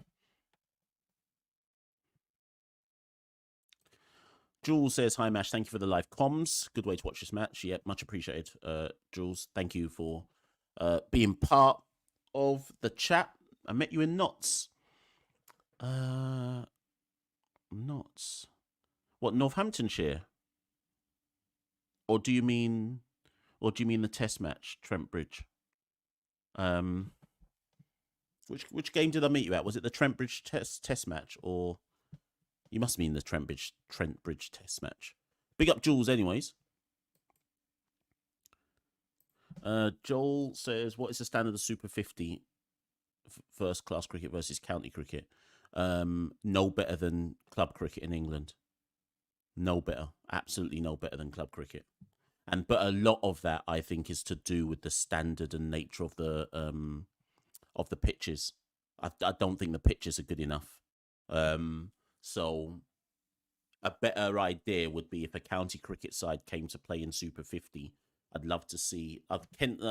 In the past, I think Kent have definitely played in our domestic tournament. Hampshire did one year, if I remember rightly, and they didn't dominate. So a better example would be if some of the first class sides, although they came out of season, in fairness, but the Caribbean pitches make it very hard for good cricket to be played. This year Super 50 will be in Trinidad. When does it start again? I've got my dates in the diary. It starts pretty soon. Super 50 starts October the 27th. Starts October the 27th. Is that out? No, plugs in the outfield. I don't know when it ends, but it starts October the 27th. So I'd imagine it'll go on for about 3 weeks. And all of Super 50 will be in Trinidad this year.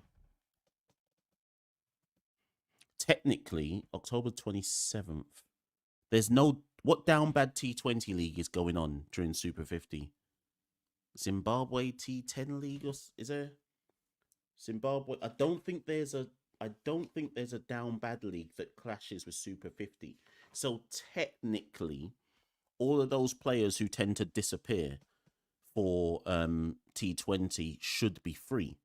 Whether they'll want to actually bother playing Super 50, well, that's another story altogether. But technically, everybody should be available. Inside out from Cypher. I don't think anyone's down there. It's fine. It's fine. There's no one at deep third man.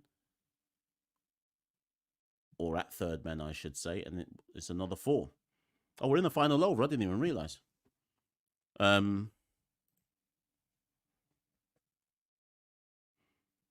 Shan, is it loud enough now?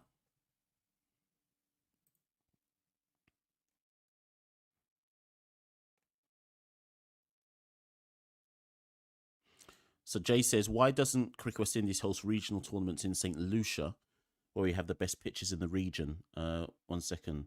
That one is wide. Cypher, it winds up, can't get anything on it, and it's not wide enough for it to be recalled, so that's fine. I think the Royals have given up too much runs here, personally, but we shall see. Anyways, the reason why they don't go to St. Lucia is because Trinidad, the reason Cricket West Indies love going to Trinidad is because, love it or loathe it, Trinidad have the most pitches in the region to host. It's not easy to host a Super 50 tournament. And the reality is, Fireball will give the list in a minute if he hasn't already done so, but Trinidad has Queen's Park Oval, Brian Lara. Again, that's gone over short third man for 4 more. Brian Lara, Coover, Yui Speck, Diego. I was about to say Diego Martin, but isn't that the place where all the UFOs are? Some pitch in Diego. So that's 5 pitches that Trinidad have to allow Cricket West Indies to host all 8 teams at the same time. The simple reality is no other nation in the region can do that. So that's why we tend to see a lot of these tournaments end up going to Trinidad, because they just have the facilities to be able to host them. That's the simple reality of it.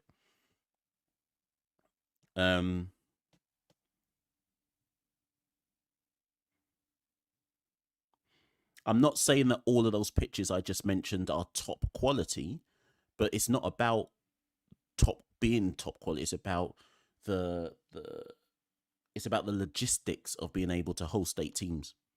So that's why Trinidad tends to get favoured. Holder with the shout and out. LBW right in the block hole. Cypher, brilliant knock of 43. He goes, in fact, he's reviewing. He thinks he might, I reckon if he wonders if he's got a toe end of the bat on that.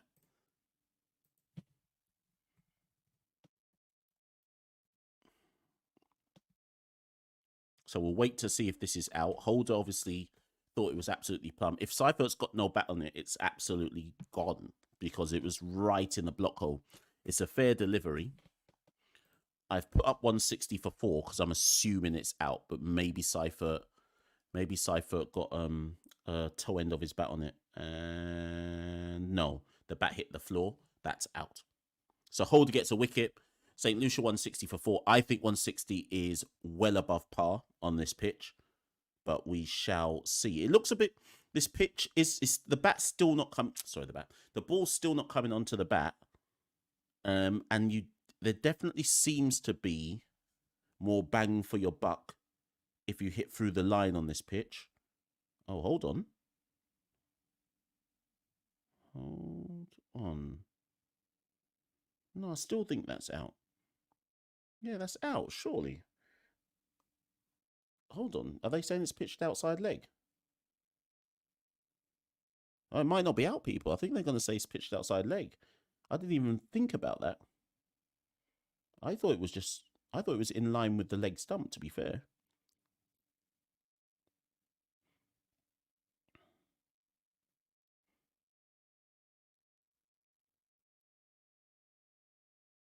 Yep, pitched outside leg. So I take that back, people. It is not out. It's a dot ball, though, all the same.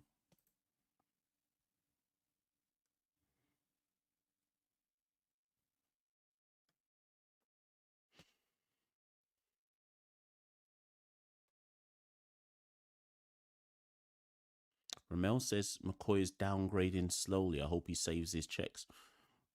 So, do you know what? Straight again from Holder, and this one, Seifert can only. Oh, in fact, that's 2 runs. They've come back for 2. That should only have been 1. That's brilliant running from Seifert. I think that's really bad fielding. Good running, bad fielding. Who's that? McCoy down at long off. Got to do better there. Anyways, that's the end of the over. Or end of the match, even, I should say. End of the match. End of the innings. So Saint Lucia end on 1-6. What did they end on? 1-6-2.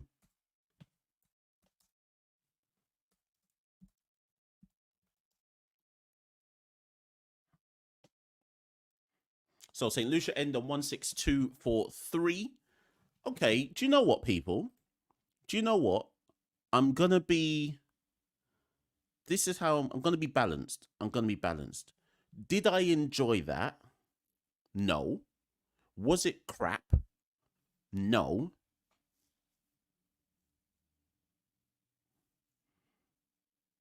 That was a 6 out of 10. That was a 6 out of 10. It was just nothing special. It was a T20 innings that I've seen in loads of T20 tournaments and T20 competitions before. So it's nothing to hate. It's nothing to be critical of. It was just kind of there. I probably have wasted my time watching it, with no disrespect to anybody who's in the live right now, but it wasn't dreadful.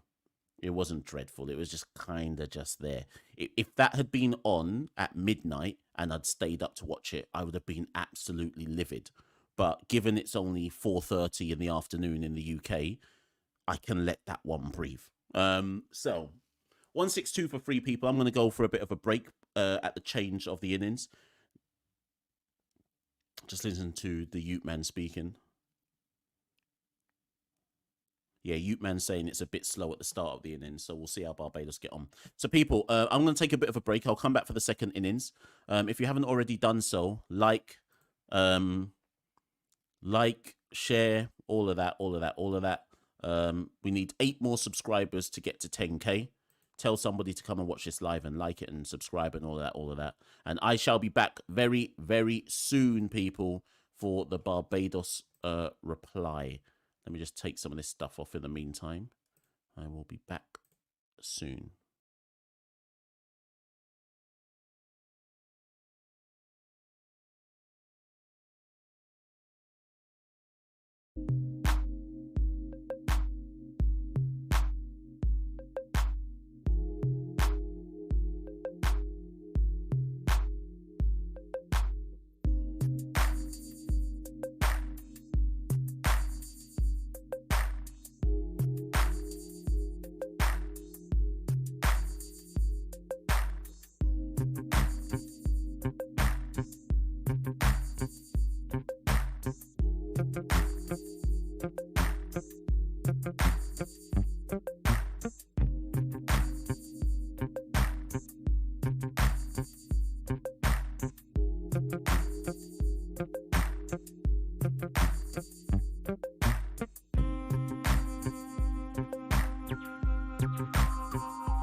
Yes, yes, people.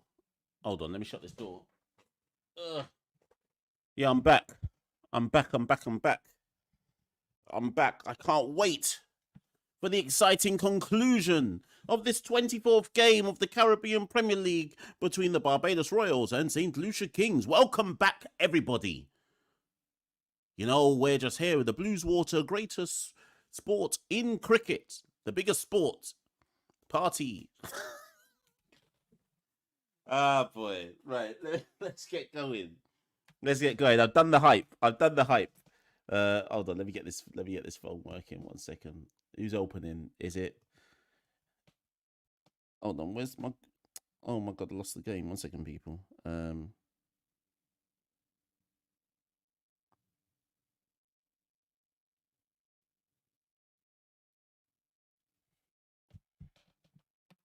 It is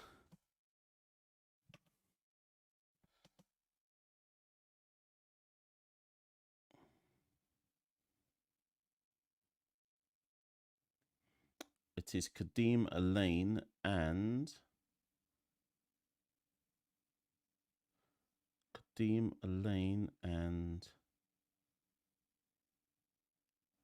Quinton the Cook, I would assume.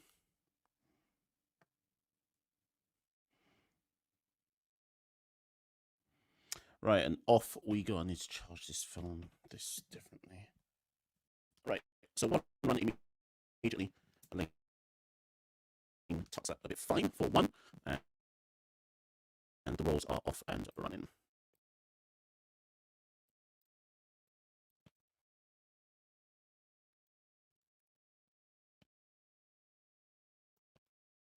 There we go. Right, so Ross and Chase, unsurprisingly, Kings have started with spin. So Ross and Chase takes the new ball, bowls the first over.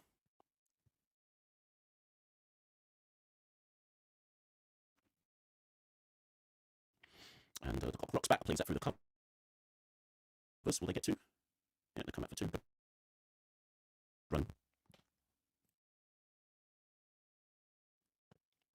Hamler says this is definitely St. Lucia's game, that they are going to win.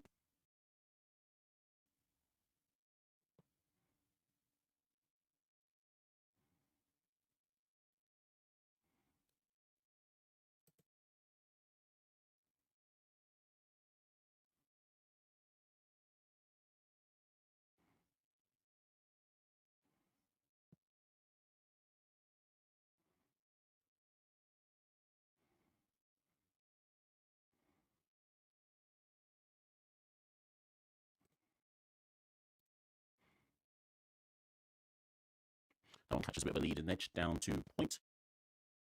No run.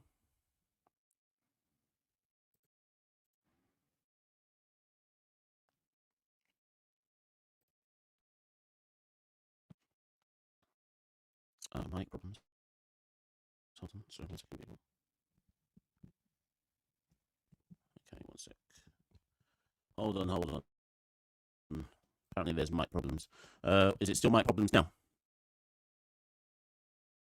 Let me know, people. Can you hear this, or is it not clear? This might be an issue if this doesn't work. Whoever's in the live, is this still sounding muffled? Yes or no? Something's wrong with the sound quality. Okay. Let me try to fix it. 1 second, people. Okay, hold on.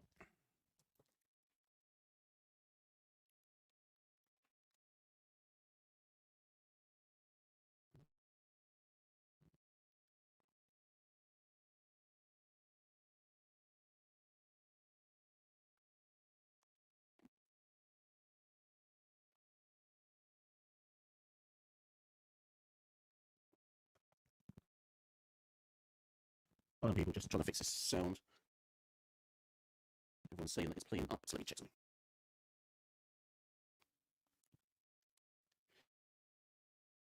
Right, is the sound better now, people? Let me know. Is that better, or is that still?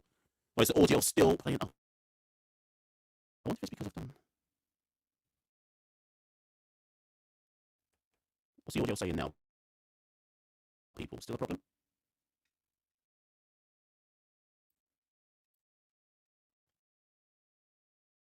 Is the sound still a problem, people? Or can you hear me?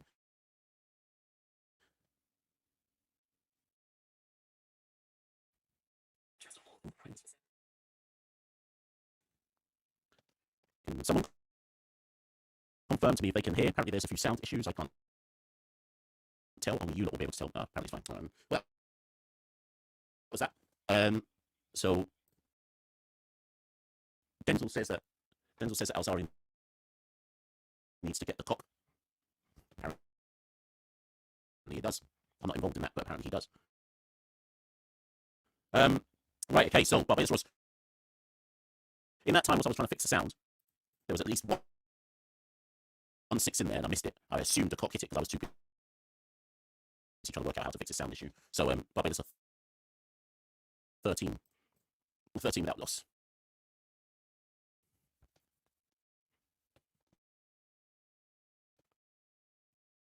So Alzari Joseph is bowling the second over, and Kadeem Elaine taps that down to point for none.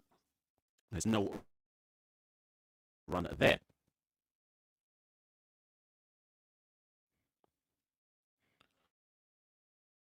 So on the Saint Lucia Kings, they're sponsored by Patty Shack. Why people are still saying that the sound isn't working? I don't know what's going on there. Okay, hold on, people. Hold on. Fast forward muffled. Okay.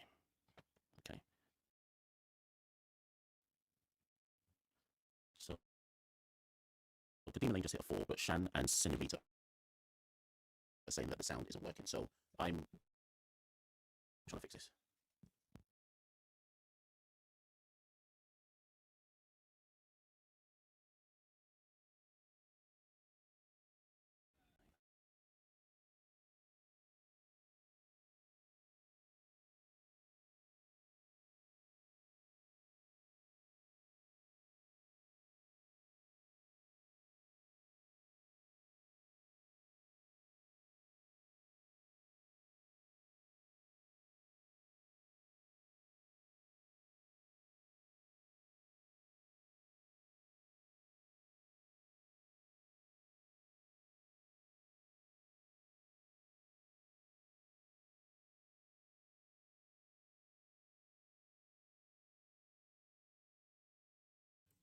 Is this sound still seizing up, people?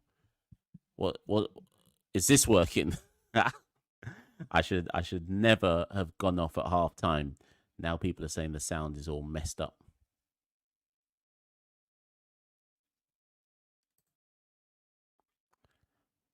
Is this okay? Is the sound working, or is it still a problem, people?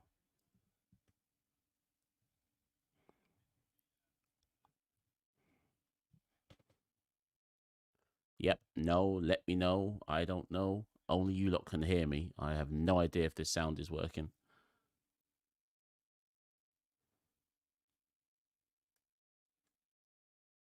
In the meantime, whilst I don't know if this sound is working or not, I do know that Quinton de Kock has just hit another 4.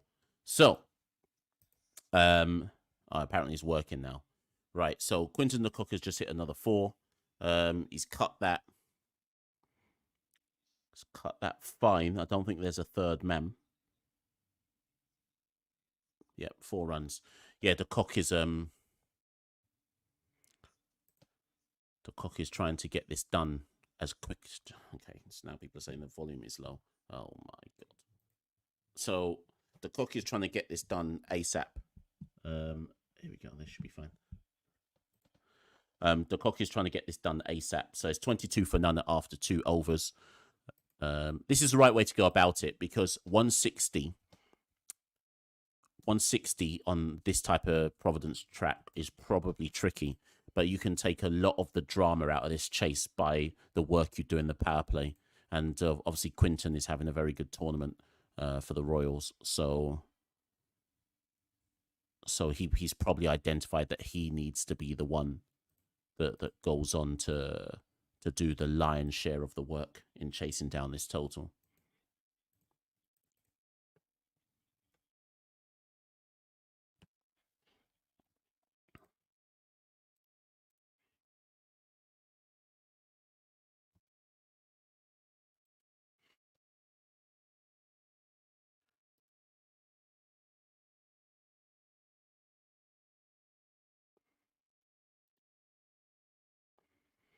This time, Kadima Lane down on one knee goes for the big slog sweep 6.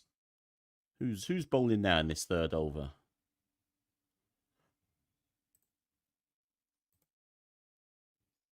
Roston chases back for this third over.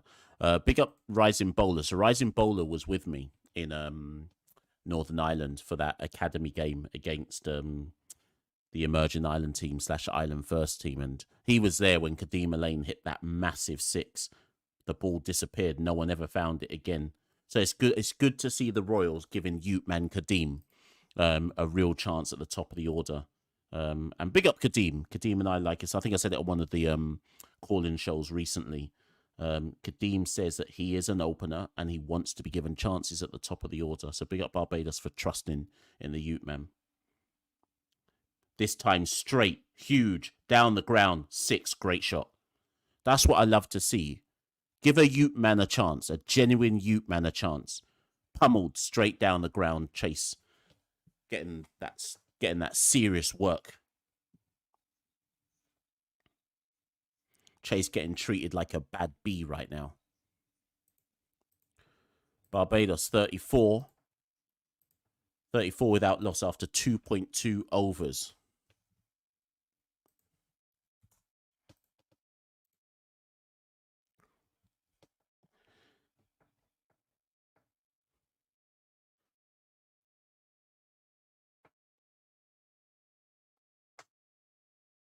It's interesting. So the Saint Lucia backroom staff, at least 3 of them are the West Indies backroom staff. So you've got the analyst, Avanesh. You've got Floyd Reefer, who obviously is with Sammy on the white ball teams. And you've got Sammy as well. So basically the St. Lucia coaching staff is the West Indies coaching staff, in essence, or backroom staff.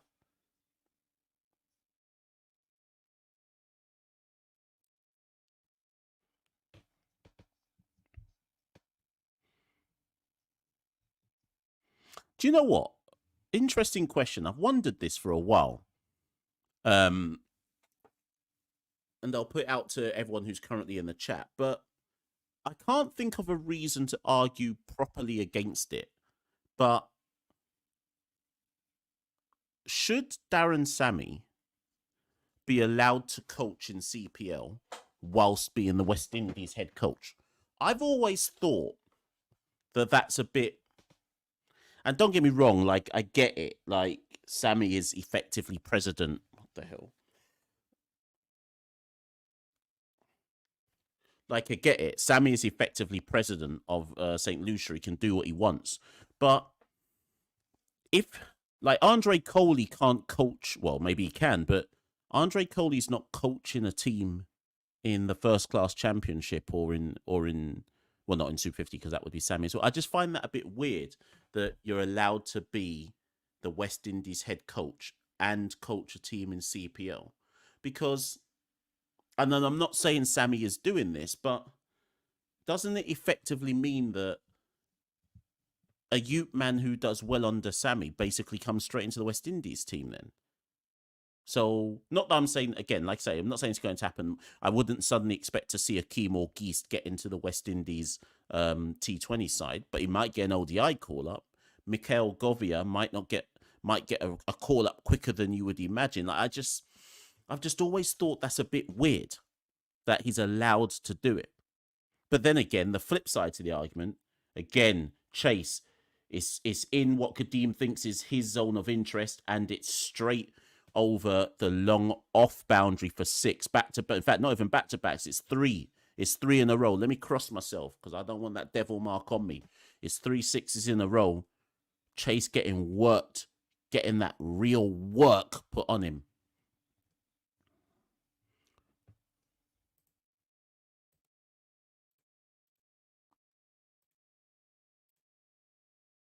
This time it's a dot ball, but the Royals are 40 without loss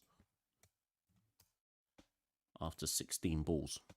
This game might be over soon.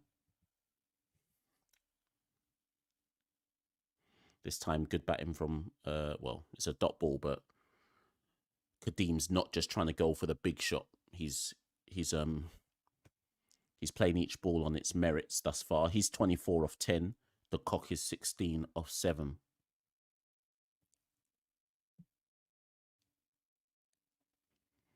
And that one this time is worked down to mid-wicket for 1. That will mean that Kadeem is still on strike, and the Royals are 41 without loss after 3.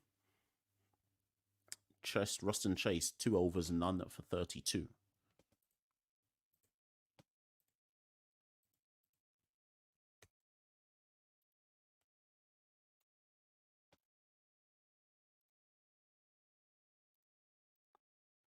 Yes.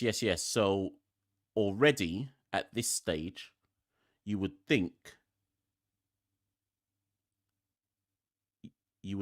at this stage, sorry, somebody sent me a message.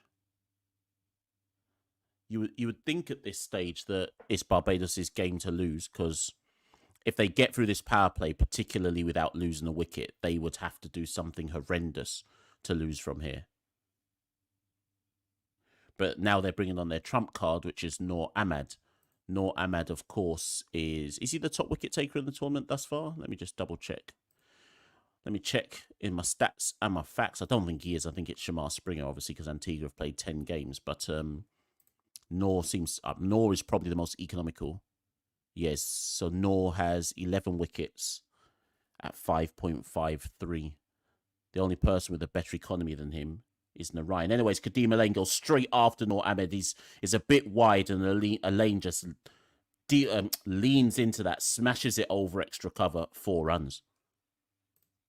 Big up the Ute man. This is what I want to see.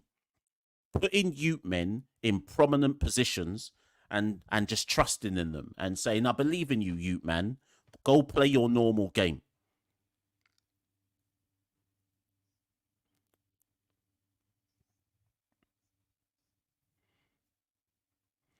Good batting from Elaine. Tucks that leg side for 1. In fact, they might come back for 2. Yet they do come back for 2. And that's good running. Well done from the Ute man.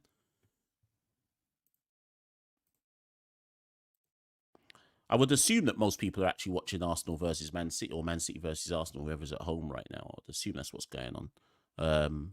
So big up anybody who's still in this live watching this game rather than watching the football. I'd rather be watching the football, truth be told. But I've committed to the live. I've committed to it. I've got to see it through to the bitter end.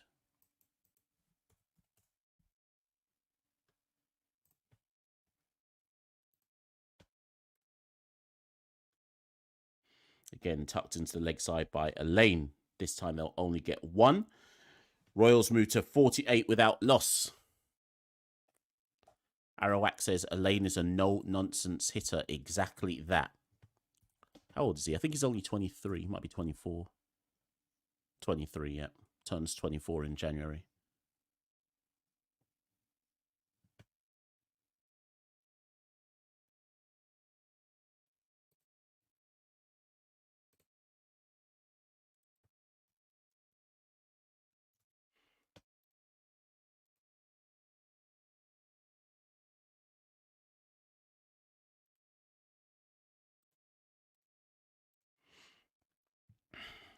So Javed says Shikari Paris looks good. I'm not. So the cock this time, switch hit, reverse. There's no one at fine leg or deep fine leg. That's another 4 runs, and the 50 is up. We've only had 22 balls, and Barbados have brought the 50 up already.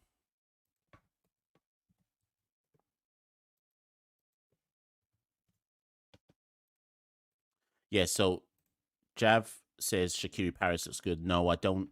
I'm not buying the Shakiri Paris thing. As in, that doesn't mean I don't think he's good. Let me make sure this answer is clear. I spoke about it earlier on in the first innings. He has potential, but Shakiri Paris has only played something like 5 senior games in his career, minus this CPL stint. So Shakiri Paris for me is an example of a Ute man where, because people are working off the recency bias of him having a few innings for Trinidad, they're suddenly going to say, oh, he's good. We don't know. We have no idea if Shakiri Paris is good.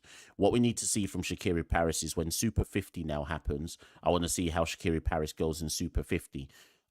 We have to get into the mindset as West Indian fans of demanding consistency from players and not falling into this trap of seeing one innings or one bowling performance and then going, yeah, they're good. This is the one. No, unless they look like a clear generational talent, like a Jewel Andrew. I'm never jumping on the hype game. I will never jump on the hype one.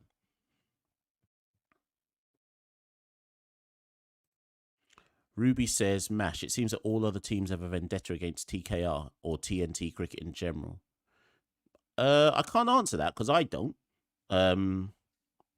Is it? But the Guyanese usually say that everyone's got a vendetta against them. So the one consistent in the Caribbean is that every team and every region believes that everybody's working against them. Out of all of the territories in the Caribbean, the only one where I think you'd get people saying no one's working against them is Jamaica. And I say that as a Jamaican, but I also say it because Jamaica's studying too many other things to really give a damn.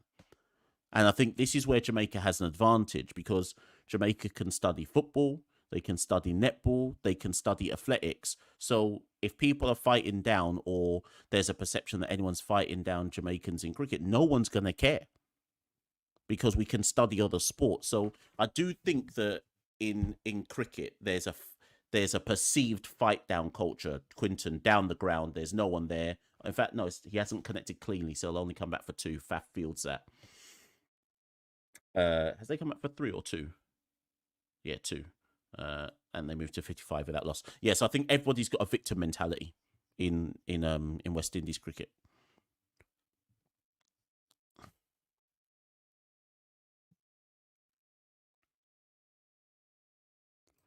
Remy says that Gabriel, was it Gabriel? Which one? Jesus or the defender? Anyway, somebody's missed a sitter apparently for Arsenal. For those who care. That's a bit quicker there by Joseph.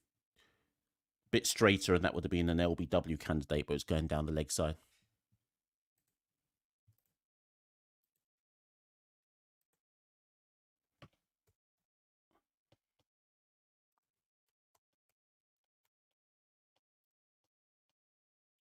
So, Barbados 55 without loss after 4.3 overs.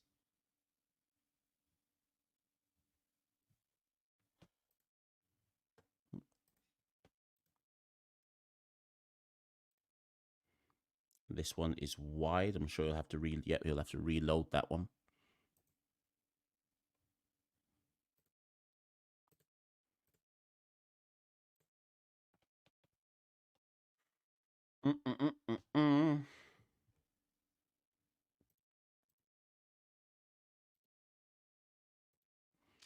Yes, yes, yes.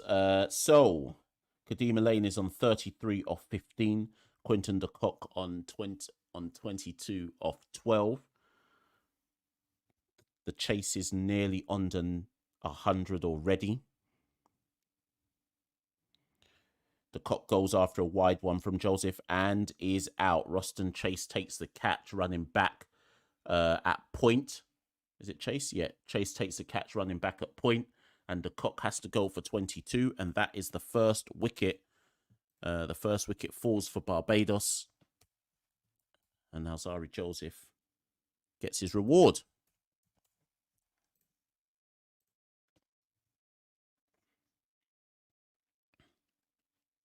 So Barbados 56 for 1. The Cock goes for 22. Will that to bring Saint Lucia into the game? Will 1 wicket equal 2, equal 3, equal 4? Who knows? But certainly at this particular juncture, Barbados are well ahead of the game.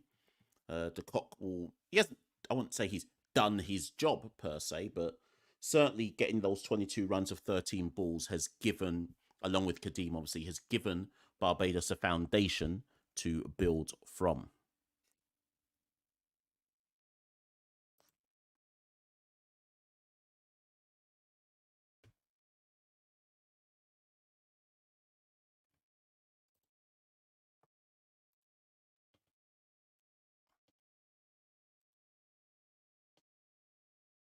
Right, so it's Raheem. So do you know what? An interesting thing. So um, I was wondering what was the point that Raheem would come into the attack. Um,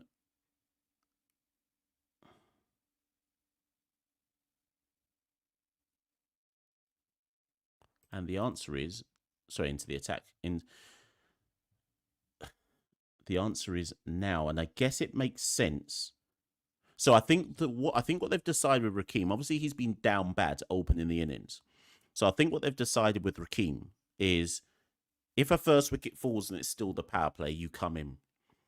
If the openers get through the power play, then you just don't bat until like number 8 or number 9 or whatever at the back end and be a slugger. But there's still, including this ball. Well, that should have been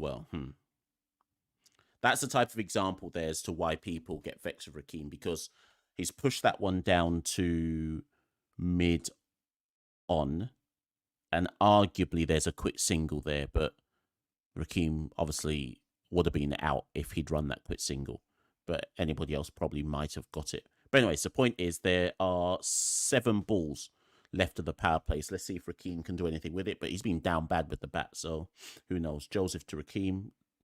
LBW shout, that's going down the leg side, and they will come through for 1. That'll be a leg by.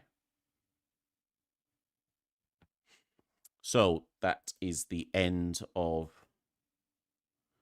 the 5th over. And Barbados Royals are 57 for 1.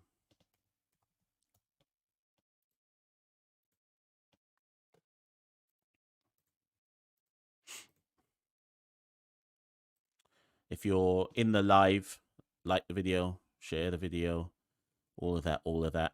We are 9 subscribers away from 10K.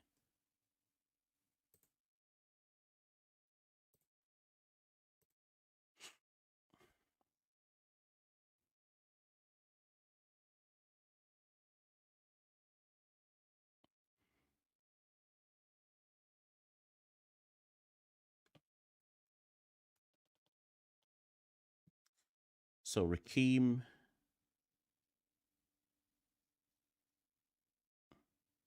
they tried that quick run out on Raheem, but he was actually home.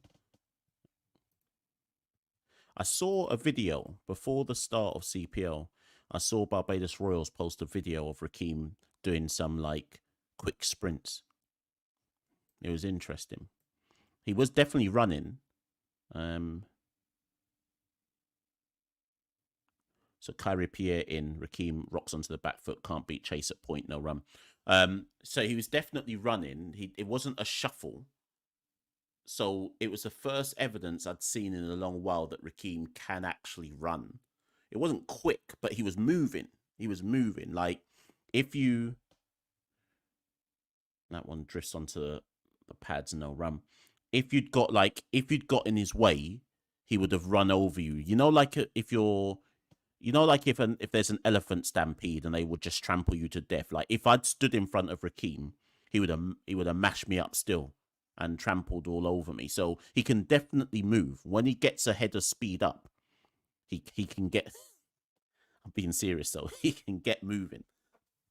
So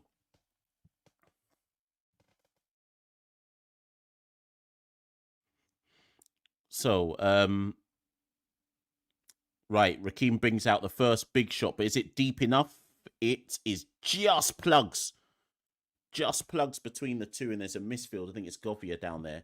Just plugs between the two of them. In between like long on and a wide-ish deep mid wicket. And did he come back for two, or did he only get one? It was only one. There was 2 runs there. 2-1 to Arsenal, apparently.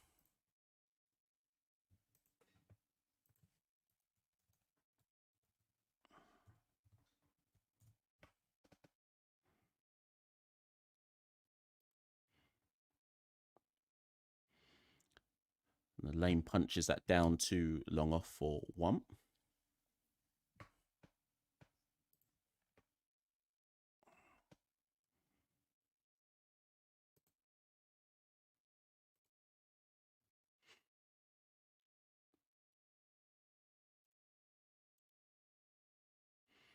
So 1 more ball left of the power play. That means Rakeem will have to bat outside the power play, but you would think it's going to give him, like, he can't, you wouldn't expect him to construct an innings from here. You'd still expect him to be given the license to just attack. This one on the back foot, can't beat chase at point, no run. 2 only off the over for Kyrie Pierre, and that brings an end to the power play. Barbados 59 for 1 after 6.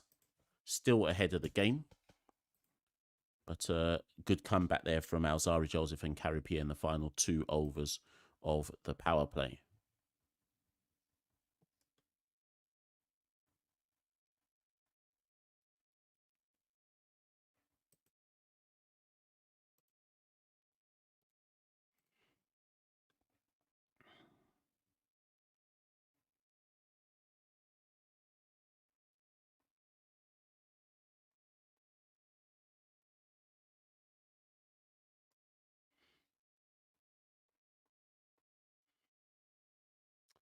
Yes, so there was a comment here. Frank said after Quinton got out, he winked. He winked. I did not see that, but I'm not saying that it didn't happen. I just didn't see it. So Rack is 1 from 7.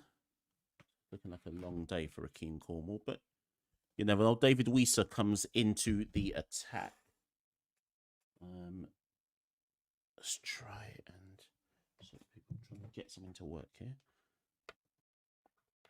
So outside the power play now, so it'll be interesting to see how they adapt outside the power play, because both Kadeem and Rakeem, sorry people, I'm trying to get something working on my laptop here. Both Kadeem and Rakeem will want to get on with it. Neither one. There we go. That's better. Neither. Oh my God, what am I doing here? Sorry, people. Bloody hell. Deny. That's me trying to fix this flipping. Sorry, people. Messing about on my laptop and I'm messing the whole thing up. Right, let's see if I can do this. Right, okay. So Here we go. Got everything working now. So neither one will it has a game to just be rotating strike. You would right. So for example, Rakeem comes down the track to David Visa, is able to tuck that fine. Who Akeem or Gus comes running around the boundary to where a deep fine leg would be, and keeps it to 1. Barbados 61 for 1 of 6.3. To be fair to Kadeem and Rakeem, neither one needs. I mean, they've both got their natural game, but they don't actually need to play their natural game at this point in time. But I would assume they both will. That's pushed down to long on for 1. And they rotate strike again. And they can just do this. I mean, the required run rate is 7.57. With the occasional big shot, they can just kind of push the ball about and so on and so forth for quite some time yet. But like I say, it's about whether they can hone in their natural attacking instincts, or maybe the backroom staff have told Kadeem and Rakeem to just play their natural game. And again, that's pushed to long off for 1. Kadeem Lane is 36 of 18. Rakeem Cornwall is 3 of 10. 1 ball left of the 7th over. Like the video, share, subscribe, all of that, all of that, all of that.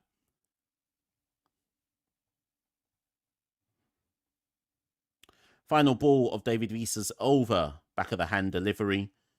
That's tucked into leg side. They should come back for 2, but it's Rakeem who's with him, so they probably won't. And they don't. That is the end of the over. Barbados Royals 64 for 1 after 7. So the score needed is now under, or the runs needed is now under 100. Like I say, Barbados still clearly on top here. It's their game to navigate from here. King Soul says he's waiting for the rack attack. Rack attack.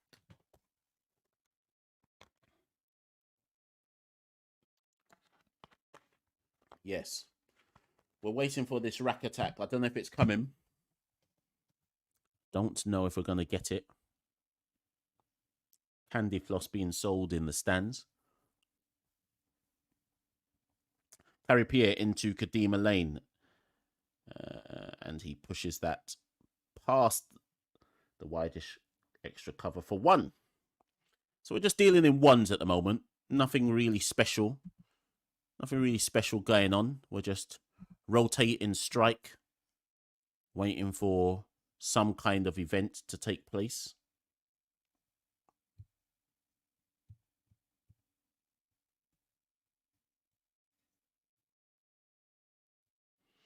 Oh, Rakeem winds up, wants the big slap shot. Just slaps it onto his foot. No run. Yeah, you can see that Rakeem's out of nick because he's not timing the ball properly at all. He hasn't really timed any shot thus far in this innings. Again, brings out the big shot. I think that's going to be out. He hasn't got enough on it. Gone. Yep. Tries to power a shot over where a deep mid wicket would have been. From the minute he hit it, just as I said, he's not middling anything. So from the minute he hit it, it was going to be out. And Cornwall goes for 3. It's another down bad day at the office with the bat that is for Rakeem Cornwall. And Barbados Royals are 65 for 2. Yeah, caught the inner portion of the bat. Didn't time it at all. Didn't get to the proper pitch of the delivery.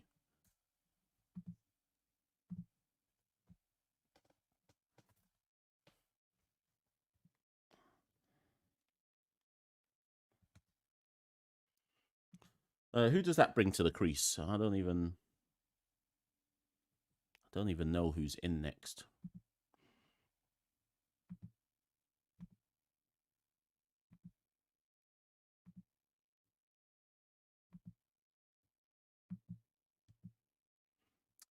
Trying to find out.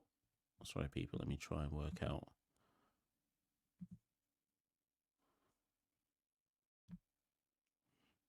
Is it? Who's next? Is it Rovman? I don't even know. Let me bring up the team. I've got the team somewhere. Should be Rovman, right? Oh, it's Alec. So Alec Athanase comes into the attack next. I guess that makes sense. It's only 7 overs in, so you probably want everyone to play around Alec at this stage. No need to bring in Rothman or David Miller, who are more so late order hitters. Yeah, that Raheem shot, I'm not even sure if that's where he was aiming to play the shot. Maybe he wanted to go a bit squarer. Anyways, he's out. So Alec Athanase comes in.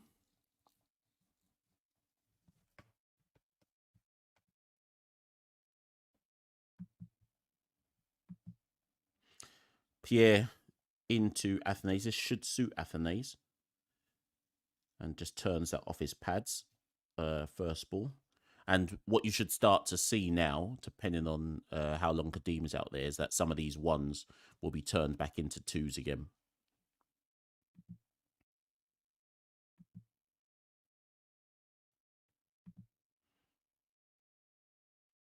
Just trying to see how Alec has got on in this year's tournament.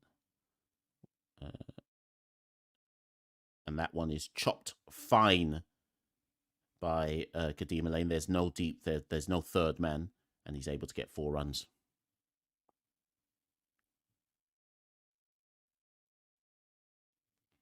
Can't find Athanase in my list. Maybe I've passed him already. There he is. So Athanase has 82 runs in the tournament at a strike rate of 103. Yeah, he's not having a good tournament. Average of 21. Yeah. It's poor.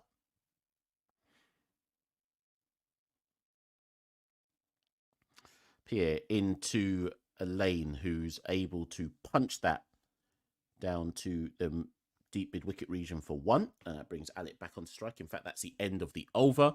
Barbados are 71 for 2 after 8. Again, like I say, they're still well on top in this game. They should, I think, when it got to the 10 over stage for the Kings, they were on like 62. So that kind of gives you an idea of how on top of the game Barbados are at this particular point in time. Kadeem Lane is still there on 43 off 22. Athanase has only faced the 1 ball and he has 1 run. Do you know what? If I wanted to, like if I treated it properly, I could commentate, you know. Obviously I do commentating for like the county cricket, some of the 50 over stuff as well, but like I could actually do some commentating. Next time I'm in the Caribbean, people need to bring me in on a real one. Like I can actually do this. The problem is, and here's why you could never bring me in, is because I'd probably say something too real. Like something I'd be like, no, you'd have like the producer in the headphones going, no, don't say that. Don't actually say this isn't any good. Right, okay. So Kadeem Lane on strike. Who's back in? Who's this now? Who's bowling? It's not Pierre. Who's bowling here? Oh, is it Govia? Machel Govia. And Elaine goes after him, smashes it through the covers, 4 runs.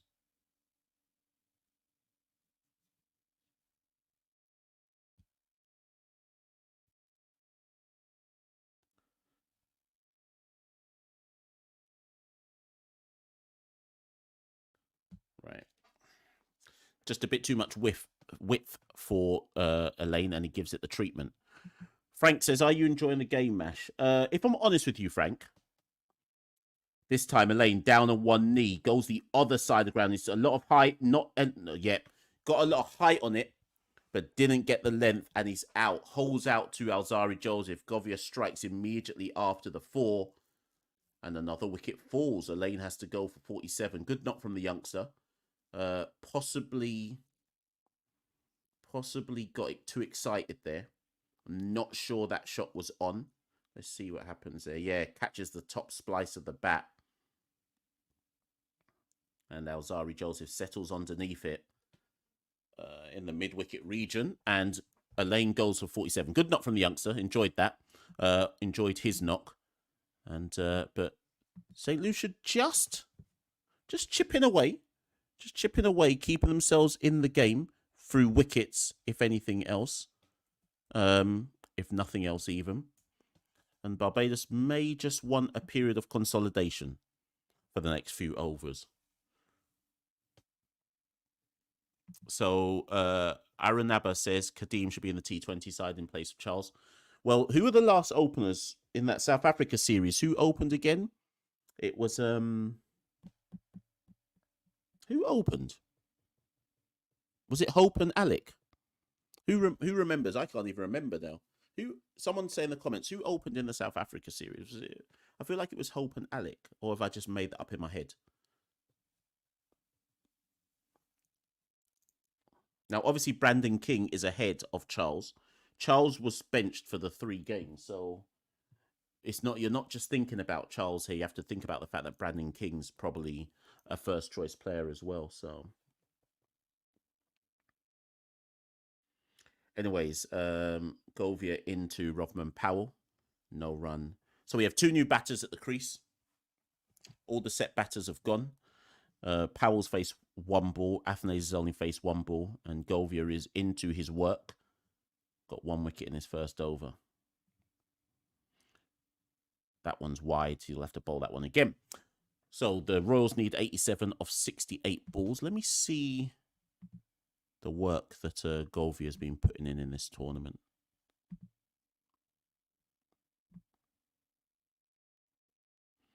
Powell goes after Govia. That should, yeah, that's enough. He shovels that.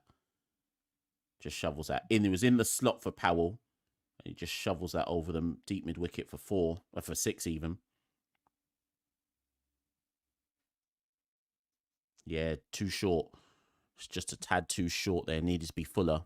Sin gave Powell time and he just uses his power to muscle that in front of square.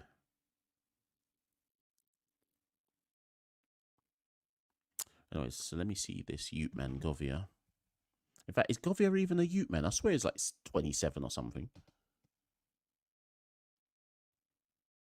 Wait, they've only given Govia... What on earth? So anyways, Govia goes for 11 off his first over. Barbados 82 for 3 off 9. So Govia before this has only bowled 5 overs in the tournament. Tired, man. Oh, he's 23, I thought. There's me saying he was 27. He's 23 years old. Akash says, can you rank West Indian openers according to your perception? In what format, please? What format are you talking about, Akash? And I'll come back to that. Javed, what's your first thoughts on Govia? It's all right. It's all right. There's something there. There's definitely something there. I get why people are talking about him, but he's raw. He's very, very raw. Hopefully somebody picks him up in Super 50. So we get to see more of him.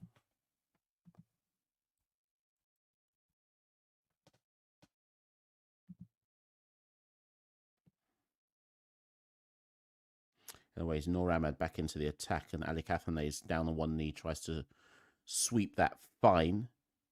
It's just wide of gully, but only good enough for 1 run. Say gully, sorry. Short third, short fine leg.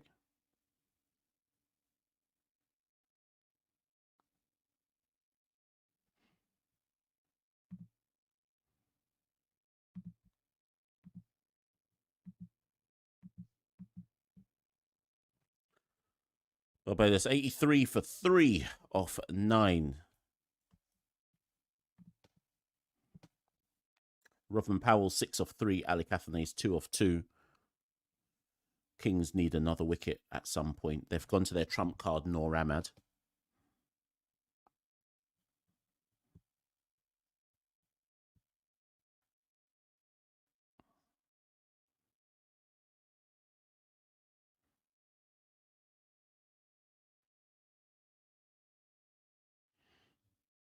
So Guyanese fans waving Saint Lucia flags in the stands. That one's full for Powell. He tries to rock back on it, but doesn't time his shot. No run.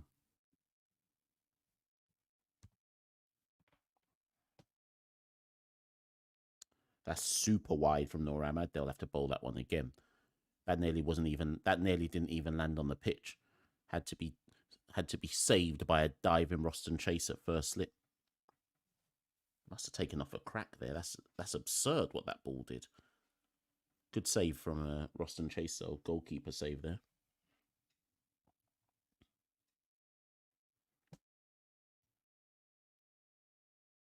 This one's down the leg side from Noor Ahmad. His radar's all over the place at the moment. They'll run two. He tries to run into the mid-wicket region to save it himself, but they get two. Jay says, thoughts on Evan Lewis? Do you think it's a shot for West Indies white ball team? It's not. I mean, he got the century but the mere fact that Evan scored a century. I mean, I think only two batters have scored a century this season. So just off the mere fact that Evan scored a century means you have to take him seriously. But through the rest of the tournament, he's not been that good. But you have to find a way to re-engage Evan in international cricket. So my short answer to you is yes. I would invite him into the next squad, irrespective of if I want to play him or not. I'd invite him into the next squad just to at least let him know he's in your thoughts. That's what I'd personally do. But, you know. Anyways, we're on 1992 subscribers. All LBW shout and give him. And given, I think Rothman might review that, you know. Is he going to review that? My feed glitched, so I don't know. Maybe it's not worth reviewing because mine glitched. Has he reviewed already? Oh, time's up, innit? Time's up. Surely time was up before he went to review that. Did he get in? Did he get just in time? Yeah, I thought so. Yeah, time's up. He has to walk. By the time he decided to review that, I swear the timer had reached 0. Anyways, Rothman's gone, 86 for 4. That's why they went back to Noor Ahmad. Ahmad is the trump card for Saint Lucia. Back of the hand delivery. Looked like a bit of a flipper there. Yeah, that's plum. That's pitched and then turned back into Powell.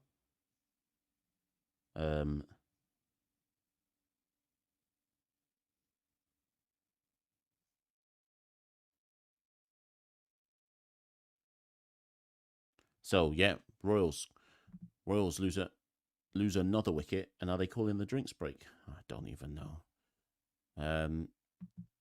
So Royals 86 for 4. Another wicket falls, and even shit. Sorry, people, I'm having a nightmare here with my scorecard. So even though this is technically the Royals' game to win, the Kings keep chipping away. Chipping away at the Royals. They're now 86 for 4.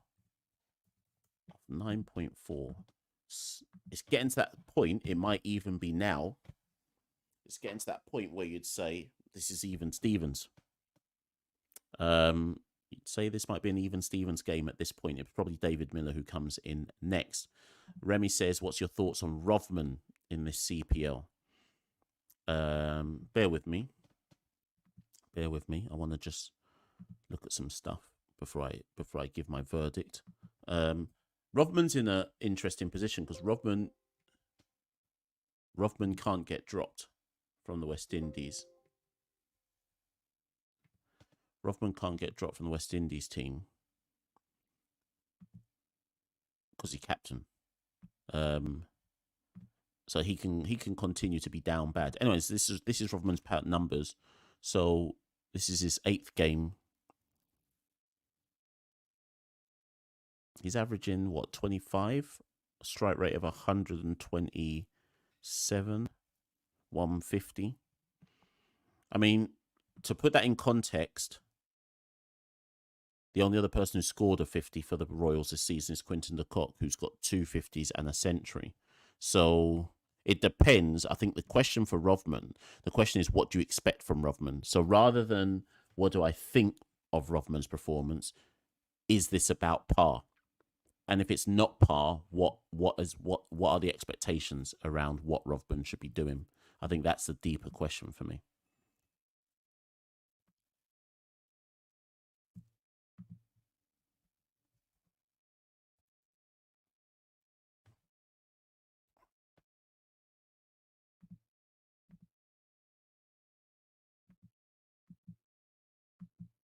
hell? Sorry, people. Just trying to do something here. This flipping thing.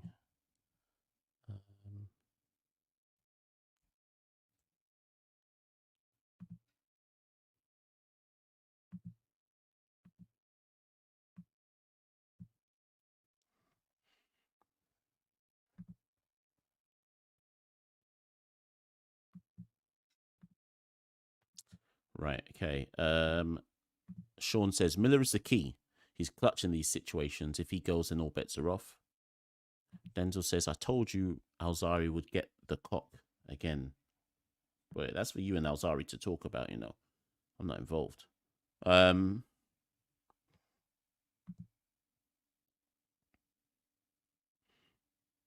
So David Miller's in. Just looking at, so you've only really got Jason Holder and Naeem Young after this, who can of course bat, but I mean, since Kadima Lane's 47 and Quinton de Kock's 22, nobody has done anything of note. So Alec Athanaze has seen wickets falling and he's still only faced 2 balls. So David Miller comes in.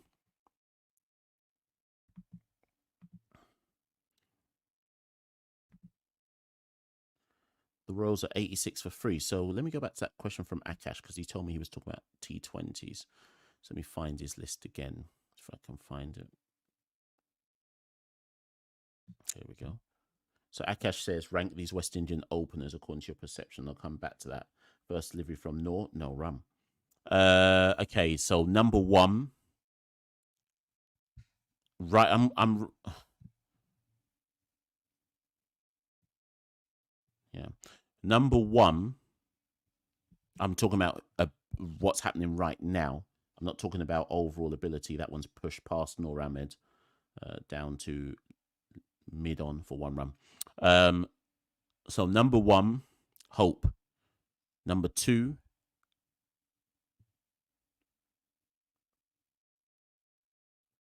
we're talking about as an opener, people, in T20 cricket. Number 1, Hope. Number 2,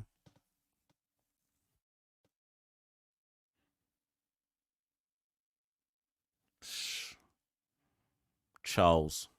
3, Lewis. 4, King. This is right now, but I can give you a different ranking based on ability. No, sorry, that's wrong. Hope 1, Charles 2, Elaine 3, Lewis 4, King 5, Athanaze 6, Louis 7. That's the order I'd do it in.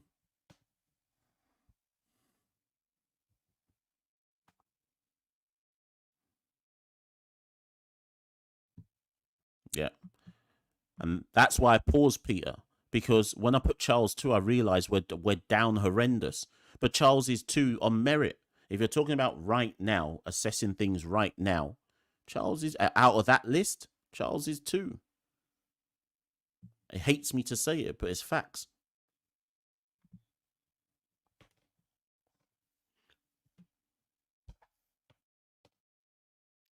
Anyways, Roston Chase is back into the attack. He got given that work in his first 2 overs, went for 32, but he's back into the attack now with the Kings kind of working their way into the game. Athanaze chops that fine for 1.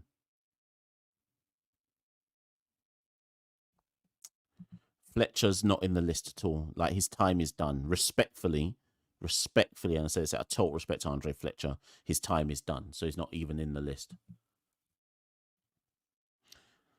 Chase into Miller. Miller tucks it into the leg side. They'll run 1. They'll run 1. Royals need... I don't even know. Royals 90 for 4.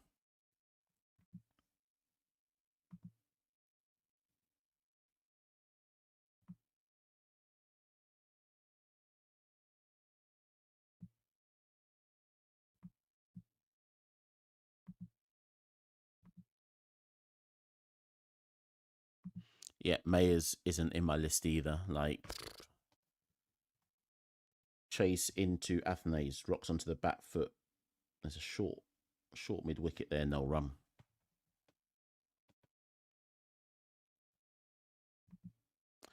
Akash says, what do you think should be the squad for the ODIs if you were the selector? I haven't thought about it properly yet. when is that series starting again? Let me find my. When's that series start? Oh no, not England. It's Sri Lanka, isn't it? That series starts 20th of October. There's still quite some time. I'll wait until CPL is done. When CPL is done, that's when I'll start to think about the ODI squad. But like I say, it'll be picked on vibes. Oh, that one just pops up a bit there on Afanase. Deals with it well. Update from the football. Leandro Trossard has been sent off for Arsenal, apparently. Remy, give me a bit more information on that. Sent off for what? Given he's an attacker, what do he do? 2-foot someone? Because it won't be 2 yellows, so it's got to be something, probably something heinous. It's got to be late challenge or something. Or a headbutt. That's the only type of thing a winger's going to get sent off for.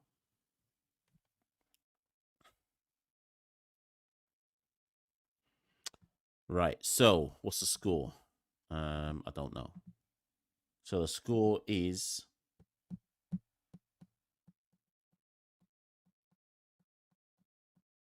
Waiting for the score to come up on the screen, then I will update it. 90 for 4 after 11.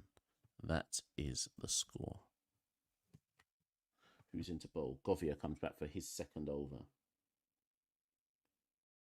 They run a quick one. That should be out. Oh, better throw. And there would have been problems there for Afanase, but it's actually good running from Afanase.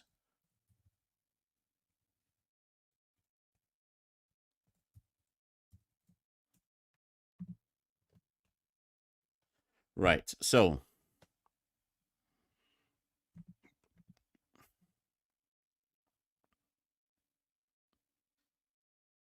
Sean says Barbados have let Saint Lucia back into the game in the last 5 overs. It was a second yellow for Trossard, okay. I don't know how much minutes are left in that game. It was a 4:30 kickoff. So it was a 4:30 kickoff, 5:15 half time, 10-minute break. So what? They must be coming up to the 60th minute, maybe 55th minute or something, depending on how late they restarted. Right, so Govia is bowling to Afanase. No run again. Afanase is 3 off 8. Miller 4 off 5. The required run rate is 8.47. Barbados are still, or should still, win it from here, but they certainly have slowed down somewhat. Afanase down on one knee and sweeps that. Sweeps that to square leg for 1. Or deep square leg, I should say.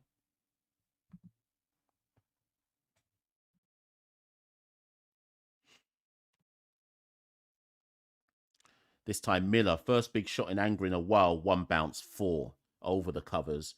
Dropped it short, Govia, and Miller gave it the treatment. Mango recess, Machel. Do you know what, Mango? So this is all of my cricket information is in this diary. I don't use a phone to log dates or nothing. If it's not written down on paper, it's not true. I'm a real uncle out here. A real uncle. Do you know how much of an uncle I am? Yesterday I was out in the shops looking for the diary for 24-25. That real uncle flex. Right, so Barbados 96 for 4. 67 needed a 49 balls. Oh, that one's a bit quicker on Miller. Don't negotiates it well though. He's able to get his back down on that. Squeezes out into the leg side for 1. Govia fields off his own bowling. And that's the end of the 12th over. 7 off it.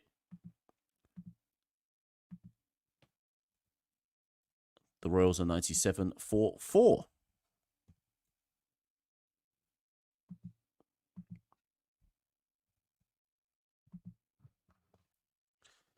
Yep, so looking at the not the wagon wheel, whatever, the run rate chart.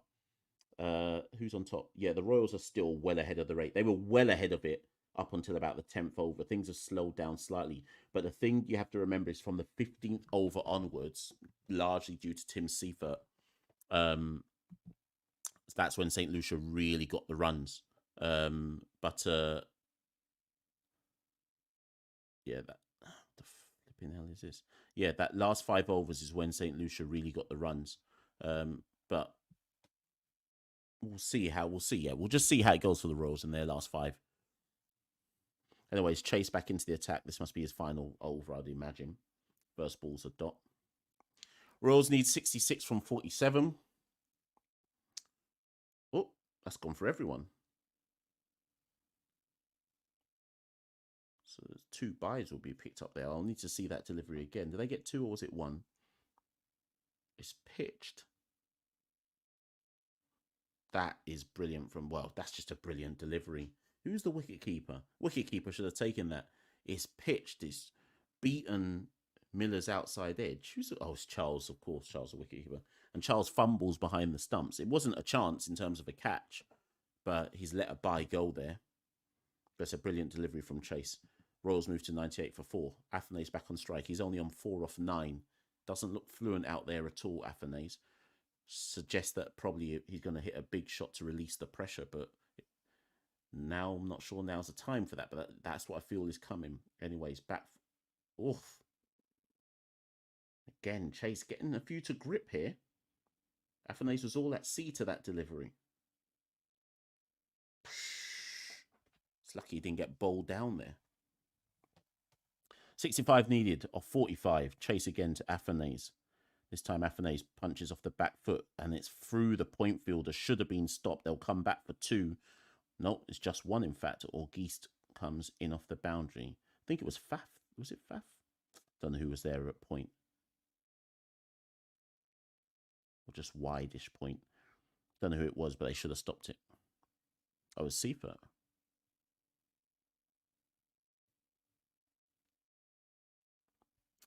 Anyways, Miller back on strike. Cameras on some Guyanese man dancing. Twerking like Meg the Stallion.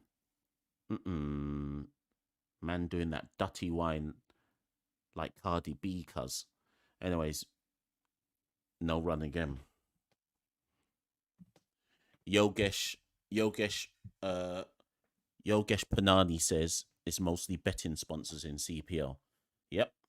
Betting man are up. The Royals need 64 from 43. Miller tucks that leg side, 1 run. That brings up the century.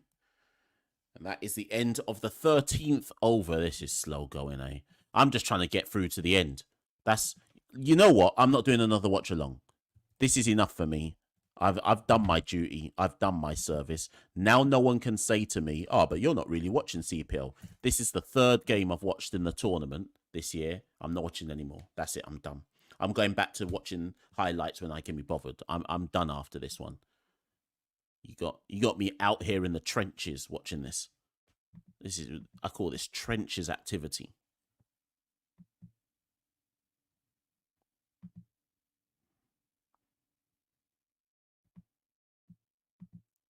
Eight more subscribers needed to get to 10K. Can we get them? Can we get them before this live is over? We're hitting the 3-hour mark of this live. Can this game be over in the... Oh, God. Anyhow, this game goes 4 hours. Please, God, no. Noor Ahmed back for his 3rd over. He's the trump card. He is the trump card. You kind of feel that this game hinges on if Noor can get another wicket. Other than Narain, arguably the best bowler in this year's CPL. Maybe the best bowler. Maybe he's out bowling Narain even. Noor, Miller, no run. LBW shout. That's optimistic. It's surely going down the leg side. Anyways.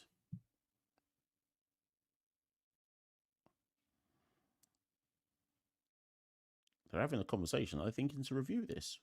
Wait, what? Oh, they've gone for a review. Okay.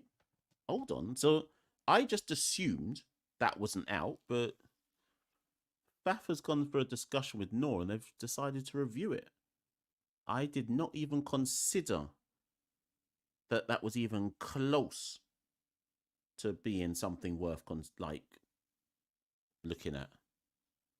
Right, let's see. It's a legal delivery.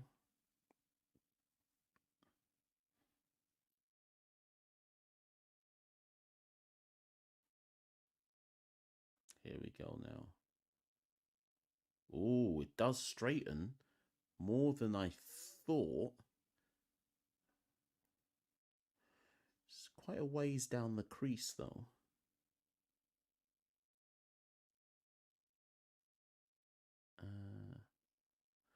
Okay, I think you can see leg stump behind them. It's still quite a ways for the ball to go.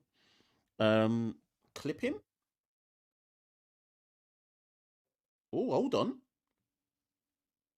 Yeah, clip him. Umpire's call, not out.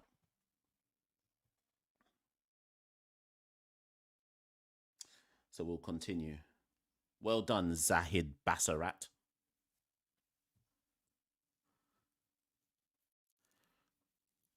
Right. This game needs to hurry up, cuz.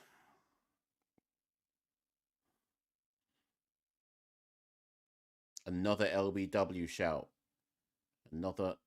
Wait, what? Was that given? Wait, that one was given. It didn't even show the umpire. Fam, it didn't even show the umpire to tell us if it was given. It just showed Nor appealing. So, this time David Miller reviews. So, the previous ball, Nor Ahmad reviewed. Now, David Miller reviews. I think that's a better shout than the previous one. Again, legal delivery.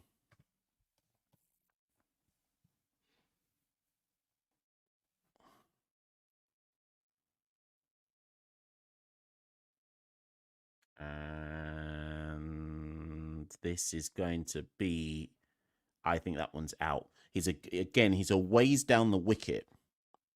So this time, if it is umpire's call, I think it's out, because even if it's umpire's call, it's out.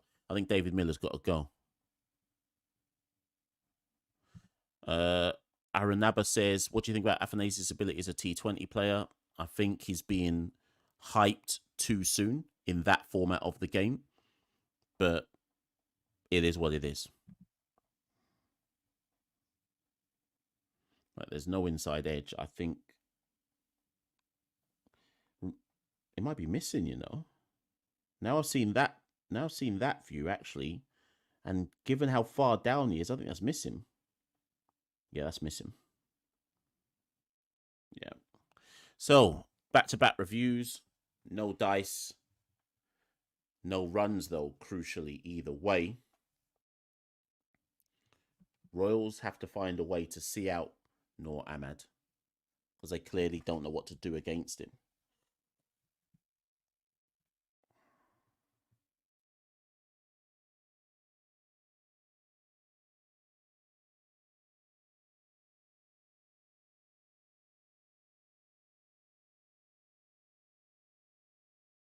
Right, Miller facing up to Nor again.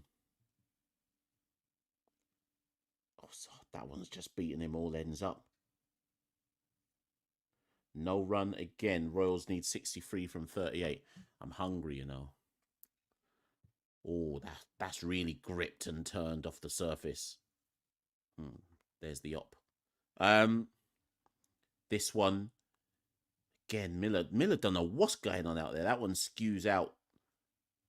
Skews out to point. No run. They're not reviewing that one, are they?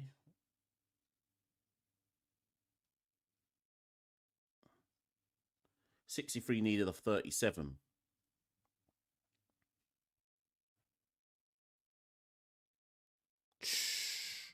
Surprised they didn't go up for a review for that one. Probably going over.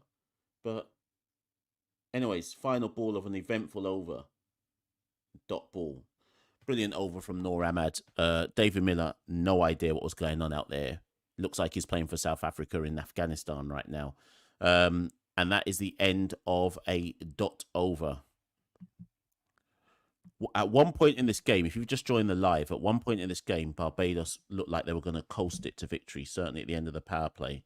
Now they look like they don't know where their next run's coming from. Hughes says, Machel looks fed up watching CPL. You can listen, bro. I did this for the culture. I did it for the culture, and all I'm thinking is my belly is rumbling. That's all I'm thinking, you know. I'm just thinking, why did I agree to do this? I didn't have to do this. And now I'm out here scrambling. I'm hungry, cuz. No Law says this is St. Lucia's year. Okay, cool, cool.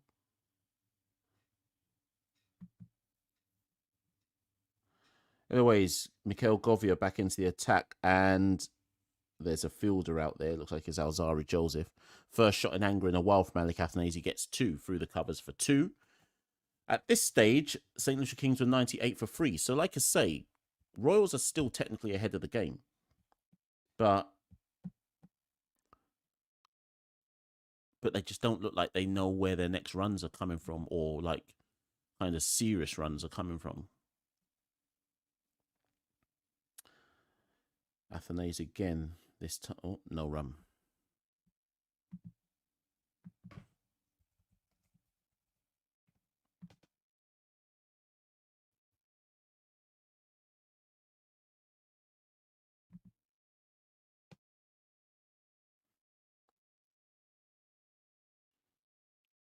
This time, bit of a ugly looking, don't even know what, shovel from Athanase. 1 run.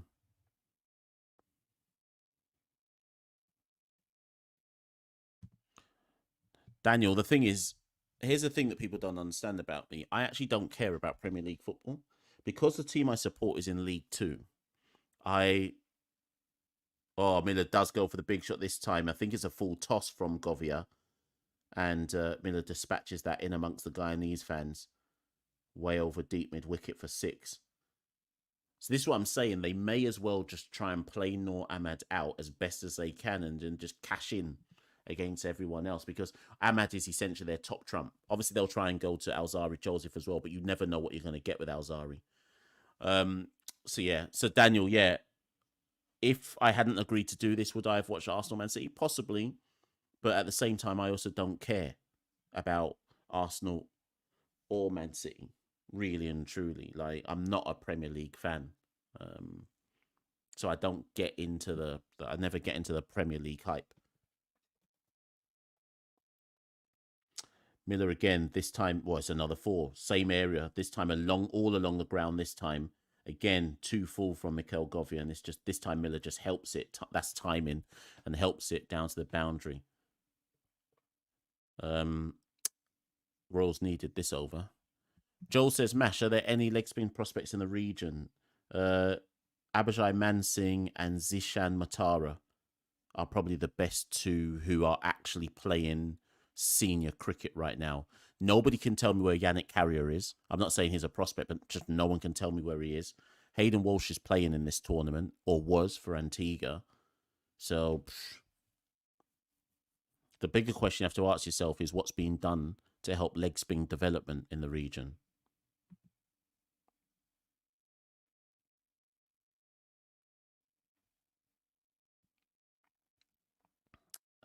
One ball left of Govia's over. Oh, that's gone for everyone. That one's pitched in the rough. Charles hasn't read it at all. Miller went for the heave ho, and it's just gone for everyone. And did they come back for 2? It's 2 byes.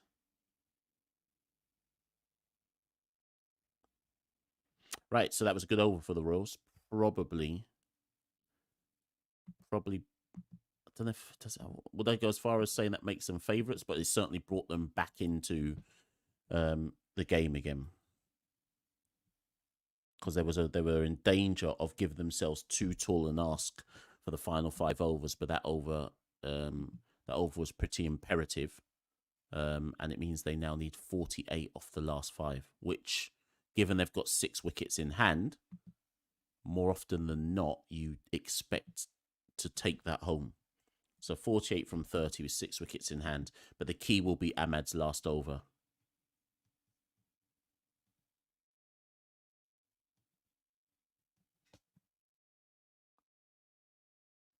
Right, so an update from Panda. Yannick was offered a club deal back in April, May, and turned it down for personal reason. He's been inactive since. Okay, cool. That would explain why he's just disappeared off the radar, and why nobody can really say where he is. So that there's a bit of insight. Yannick Carrier.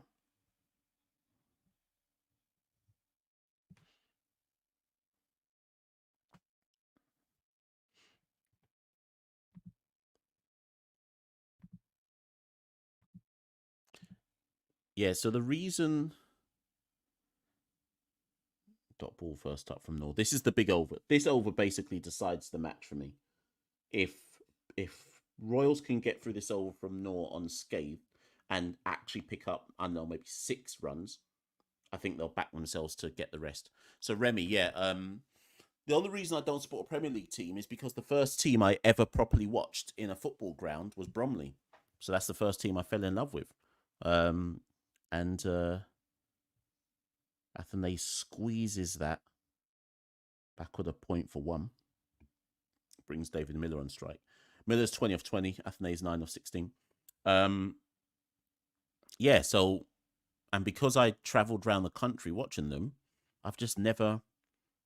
I'll watch, like, if I've got nothing else to do and there's a game on, I'll watch Premier League football. But that's as far as I go, really.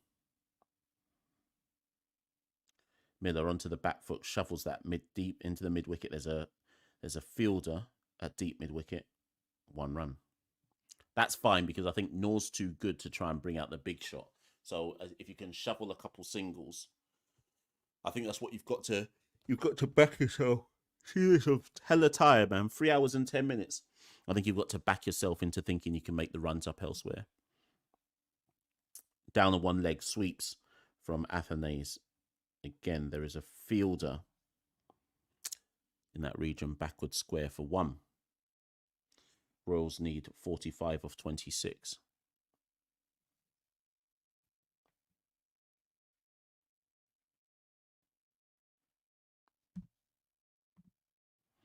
Two balls left of Noor Ahmed's final over.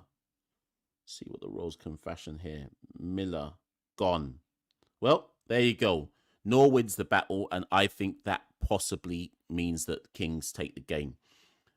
Miller reaches into one. I think he was trying to play it through the covers. Maybe he checked his shot. But either way, all he does is find, I think it's Tim Seifert. Who did he find at extra cover or short extra cover? I think it's Seifert. Yeah, it was just a nothing shot. It was neither here nor there. Straight into Seifert's hands. And I think that might be the game. So, Royals 118 for 5. 1 last ball left from Noor. It'll be Jason Holder who probably comes out.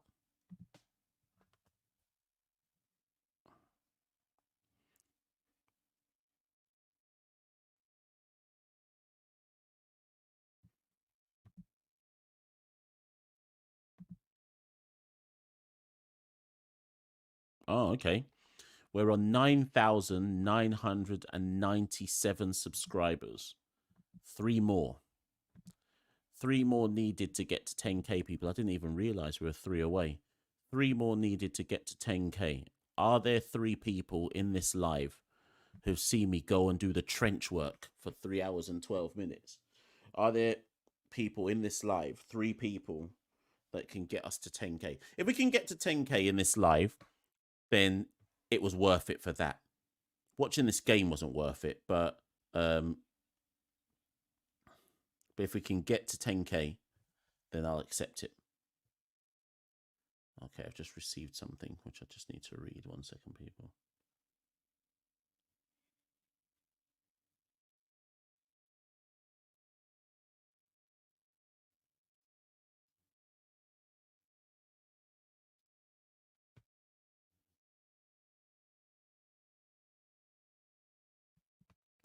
Okay, so Jason Holder is out. There's 1 ball left.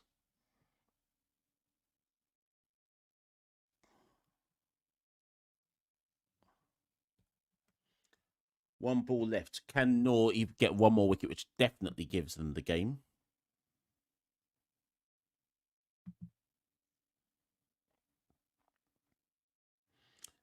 Wide delivery, and Holder plays that through cover for 1. That'll put him on strike at the start of the next over. So, the equation is 44 from 24. Crucially, from a Barbados point of view, Noor Ahmed has bowled out. So you would assume who the Kings got left to bowl. Joseph will get 2. Visa gets 2? Are they going to go to pace for the final 4, or will they look at the fact that spin has been effective and give Carrier 2?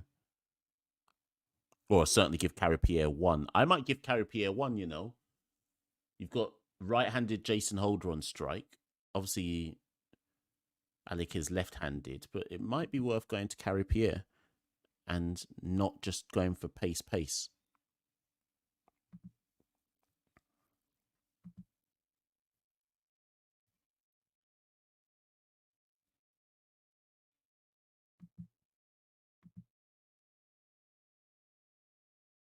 Oh shit, we've hit 10k. Okay, let me see if I can work out who it was. Did I get subscribed? Big up whoever that 10th person was. Let me see if I can. I don't even know how to work out who it was, you know. Oh, I can't. It only tells me subscriptions who make users who make their subscription. It was somebody whose username isn't public, so it could be anybody. Big up whoever hit 10k though. I would, if I'd known who it actually was, I would have sent you a sweatshirt. But I don't know who it is. So, but big ups. They never said they said we'd never make it, but we here. 10k on YouTube, 18.5k on X.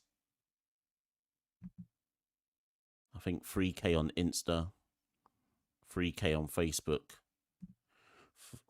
Not bad for 2 stink dutty men who live in London. You know, not bad. Anyways, that's wide down the leg side. And who's bowling? Is it Joseph? Joseph will have to bowl that again. Will Joseph sell this out, or will he keep his head? That is the question. Oh, I'm tired out here, you know, cuz.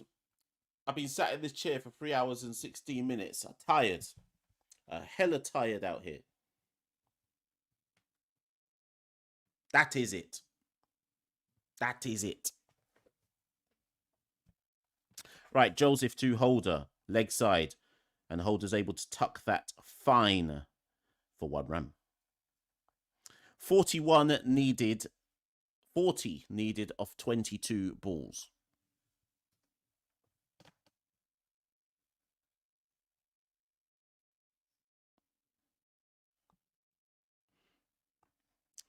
Yes, thank you to everyone giving the love on the 10k.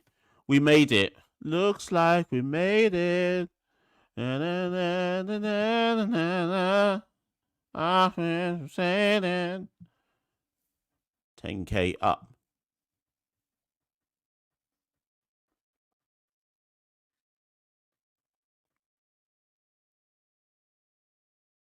Good shot, Odge. Right. Alzari Joseph into Alec Athanase. Oh my god. That's wide. Full and wide. Athanase falls over. No run. She's dead up, you know. I tried to stay excited, but now I'm just begging for this to end. Truth be told, that's where I'm at right now.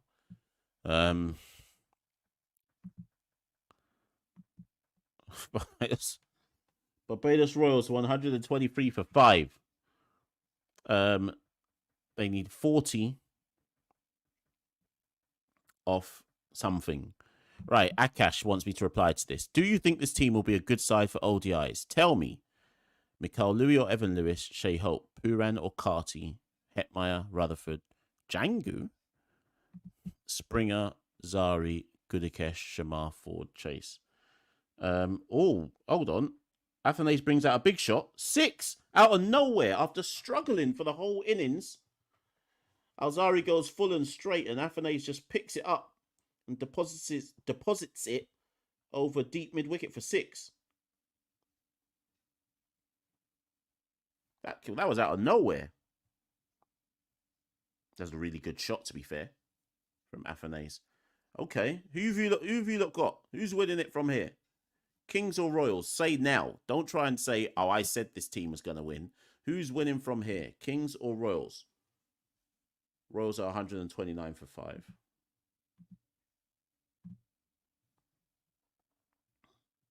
This time on the back foot. Cuts that down to deep point, 1 run. Royals need 33 from 19. They are 130 for 5. Do you know what? Actually, with that equation, the Royals are favourites. With that equation, knowing that Noor Ahmed cannot bowl any more overs, 33 from 19 is doable. I think the Royals have got this. I think the bowling that the Kings have got left is dunce. Joseph into Holder. Holder pulls it into mid-wicket region for 1. So they'll need 32 of the final 3 overs, about 10 and over. Joseph will have to bowl 1 of those. Jason Holder's 5 of 4. Afanase is 17 of 20. Everyone's saying the Kings are going to win this. Okay. Joel says King. Jay says King. Brian Paul says Kings. Akash says Kings. Mango Reef says Royals. SO says Kings. I think Royals might win this, to be fair. I think the Royals may well go on to win this. 10 minutes left in that Man City game. Arsenal look like they may take the W.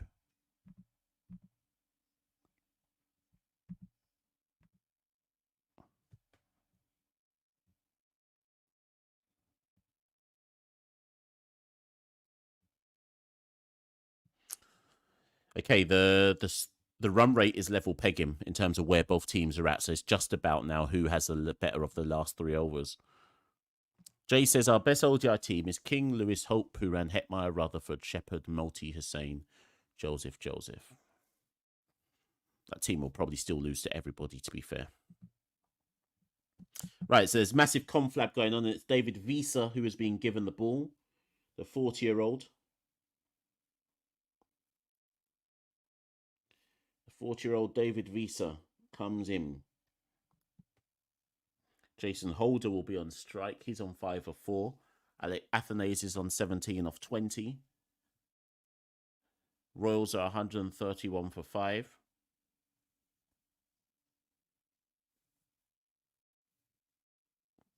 It looks like Visa will bowl the 17th and the 19th. Wait, no, because Alzari... This is the 18th. So Visa must be getting the final over, the death over. Visa gets the 18th, Alzari the 19th, Visa the last.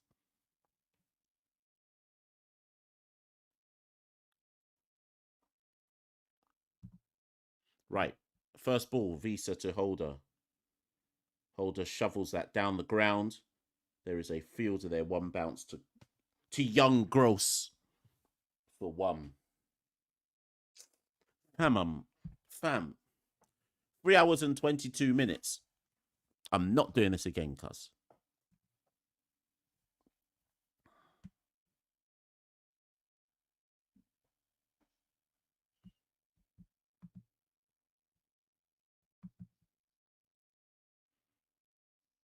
You know what? I have to respect all the other cricket platforms that say they're number 1. I have to respect you guys. You guys who can do all of these watch-alongs, game after game after game. You're the real G's out here. You're the real MVPs. You ain't even drinking nothing. You ain't eating nothing. And you're just doing them. You're the MVPs still. I have to rate that. Visa into Afanase. Afanase down on 1 knee. But there is a man out at deep point. It's Govia, not deep point, deep cover. 1 run.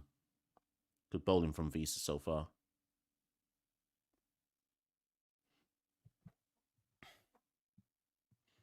The Royals need 30 from 16 balls.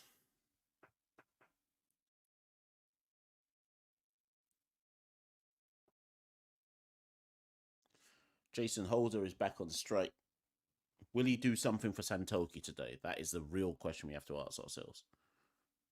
Visa to Holder. Holder punches it to long off, 1 run. 29 off 15. Okay. Kings looking favourites here. Royals need a big shot. They could wait for Alzari's over because you must think that Alzari will at least bowl 1 dunce ball. Visa taking pace off, which I think is what is affecting the Royals here.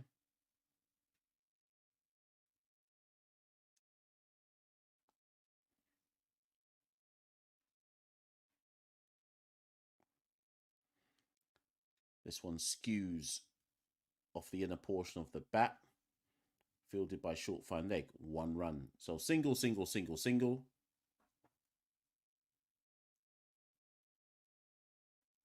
$28 needed of 14. Do you know what I'm going to do? I'm going to order some food whilst this, so hopefully this food arrives as straight after I finish this foolishness. Because I'm out here scrambling. My throat is dry. Holder leans into that one. Doesn't beat point. I think it's faff at point. Oh, no, they do run. Hold on. And there's an overthrow. They'll probably run back 2. Yeah, that was dunce cricket. Did they run 2 for that? Nobody was backing up. Did they just do 1 or was it 2? I can't even tell.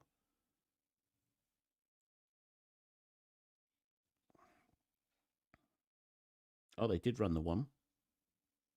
Yep. Oh, they just kept it to 1. They didn't run on the overthrow.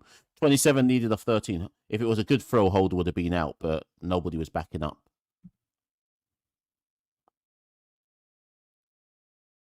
And bowled. Visa bowls Afanase. Afanase just loses everything. Loses his shape, loses everything. I don't even know what he was trying to do.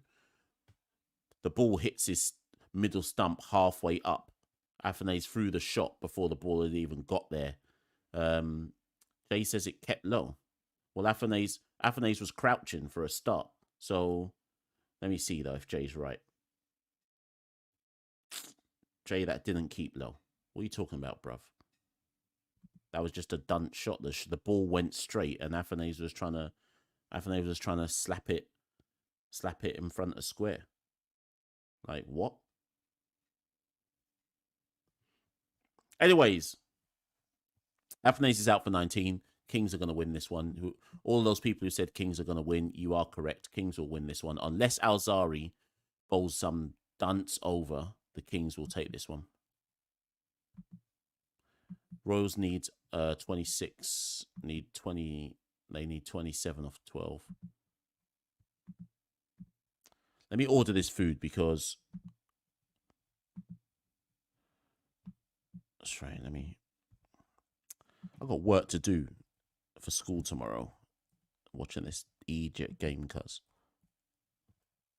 Right, Naeem Young is in anyways.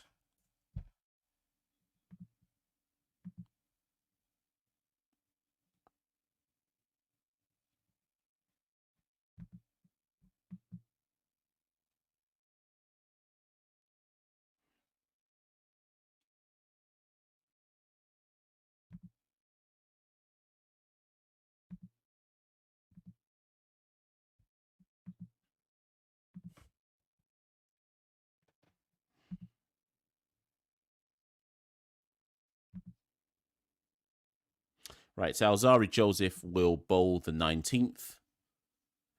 This is the over to target. If they genuinely want to win this, they need 27. They'd have to take Alzari for like 15. First ball, full. Down the ground. Is there anyone there? 4 runs. So this is what I'm saying. Like, you never know if you're going to get a dunce Alzari over. So this is why, even though I think the Kings will win this, the Royals shouldn't think that they're out of it just because you don't know what Alzari's going to do. You just don't know.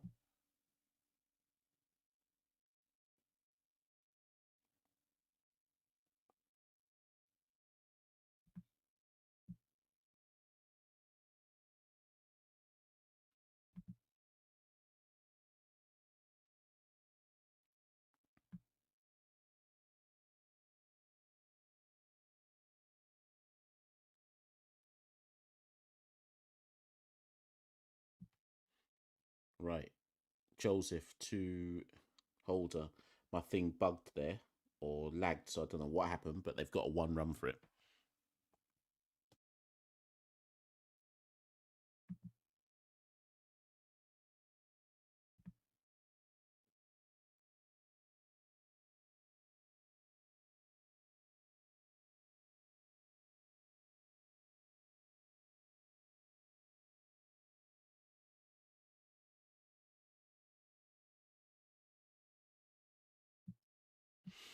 Right.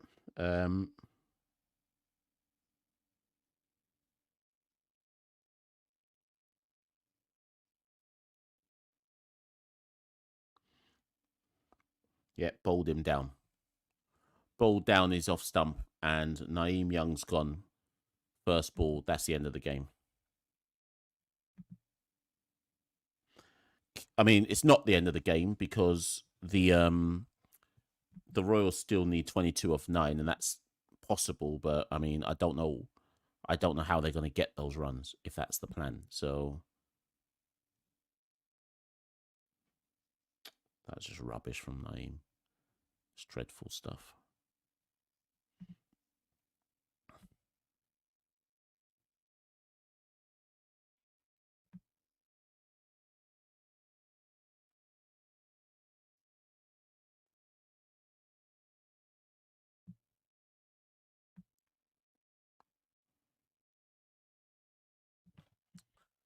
Okay. Um, who's this now? Tikshana. Okay.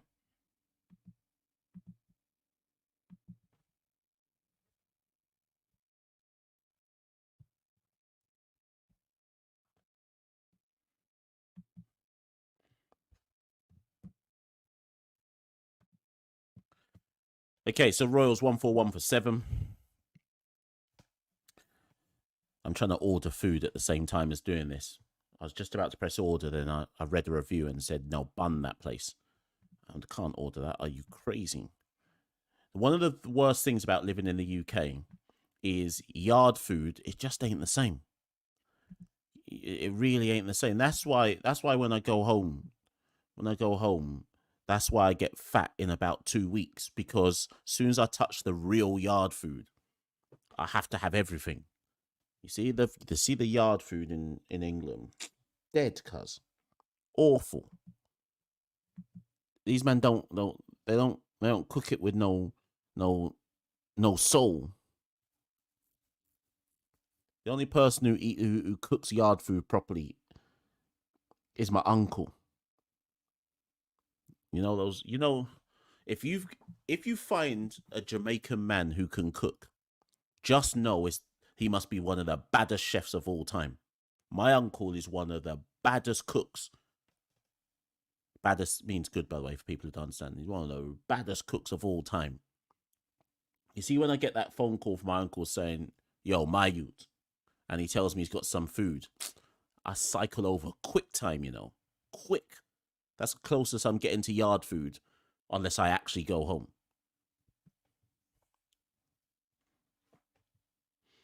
Anyways, this game's still going on. Royals need 21 from 7. I feel sorry for like the Trinis and the Guyanese, um, and for that matter, any other Caribbean island, because the only Caribbean food that's really done out here is Jamaican, and even that's dreadful. So imagine now if you're a Trini and you're looking for doubles or roti. In fact, actually, I might order from the Trini shop I know. 1 second. 1 second. Let me just look up that Trini shop. You lot think I'm still talking about the cricket. Let me look up my one Trini shop. Let me see if they're open today. Here we go. Okay. Okay, my Trini shop is open, I might have to. Okay, listen, these people once did a little deal with us on Caribbean Cricket Podcast because the owner of the shop watched the Caribbean Cricket Podcast. I got in touch with him, and he gave 10% off for a while for anybody who ordered and used a certain code. Anyways, they're the closest I've come to since obviously going to Trinidad in the summer. This is the best Trini food I've tasted in the UK. Um, I might get a goat curry and roti. 1 second. Should I get a goat? I'm not getting a. I might get a goat curry and roti, cuz. Our goat curry is wrapped in a delicious dalpuri roti skin for immediate consumption. Let me text my man. I might get a little goat curry, and then let me just see if they've got my saltfish ting. Oh, God. You see, the saltfish aqua is unavailable. This is what I'm talking about, man. There's me just trying to... Bravo Musica. Fuck, Rikas. Saltfish aqua is finished. This is the other problem as well with Caribbean food in this country. You always try to go to order, everything is finished. Finished, you know. Anyways, let me try this goat curry. I'll try this little goat curry here and my little roti. They've got some Coachella. They're offering plantain, but I don't trust Trinis when it comes to plantain. Trinis don't know how to cook plantain properly. Sorry, my Trini folks, sorry. Who won Vex? Take Vex. Oh, this game's still going on. There's a 4 there. Sorry, I'll stop watching the game, you know. I'm looking at the menu for this Trini shop. 16 of 4 is 16 of 4 is needed. These times I'm trying to order from my Trini shop. That's what I should have done the live on. I should have just done a live watch along on Watch Me as I try to order food from a Trini shop. Okay, there's no Pelori. Coachella, most closely described as a condiment. Hold on. Holder's gone for a big slap shot. What's this? Gone. Most closely described as a condiment, it's made specifically in TNT. And though frequently described as a relish, it most closely resembles a spicy pickle. Should I get some Coachella? It's only 50p, you know.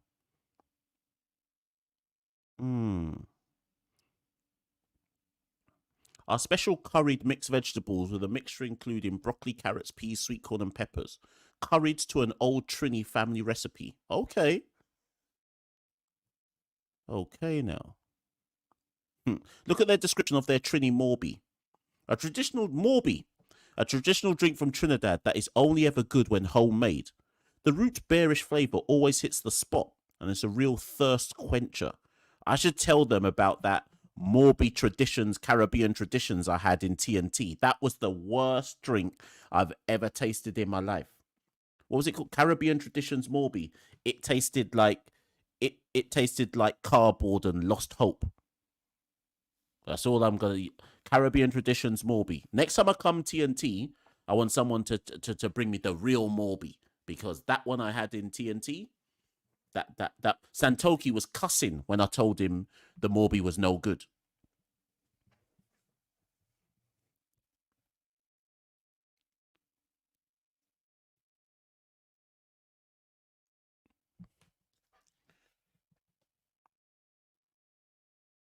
Anyway, so Holder's out, by the way. Sorry, going back to the match.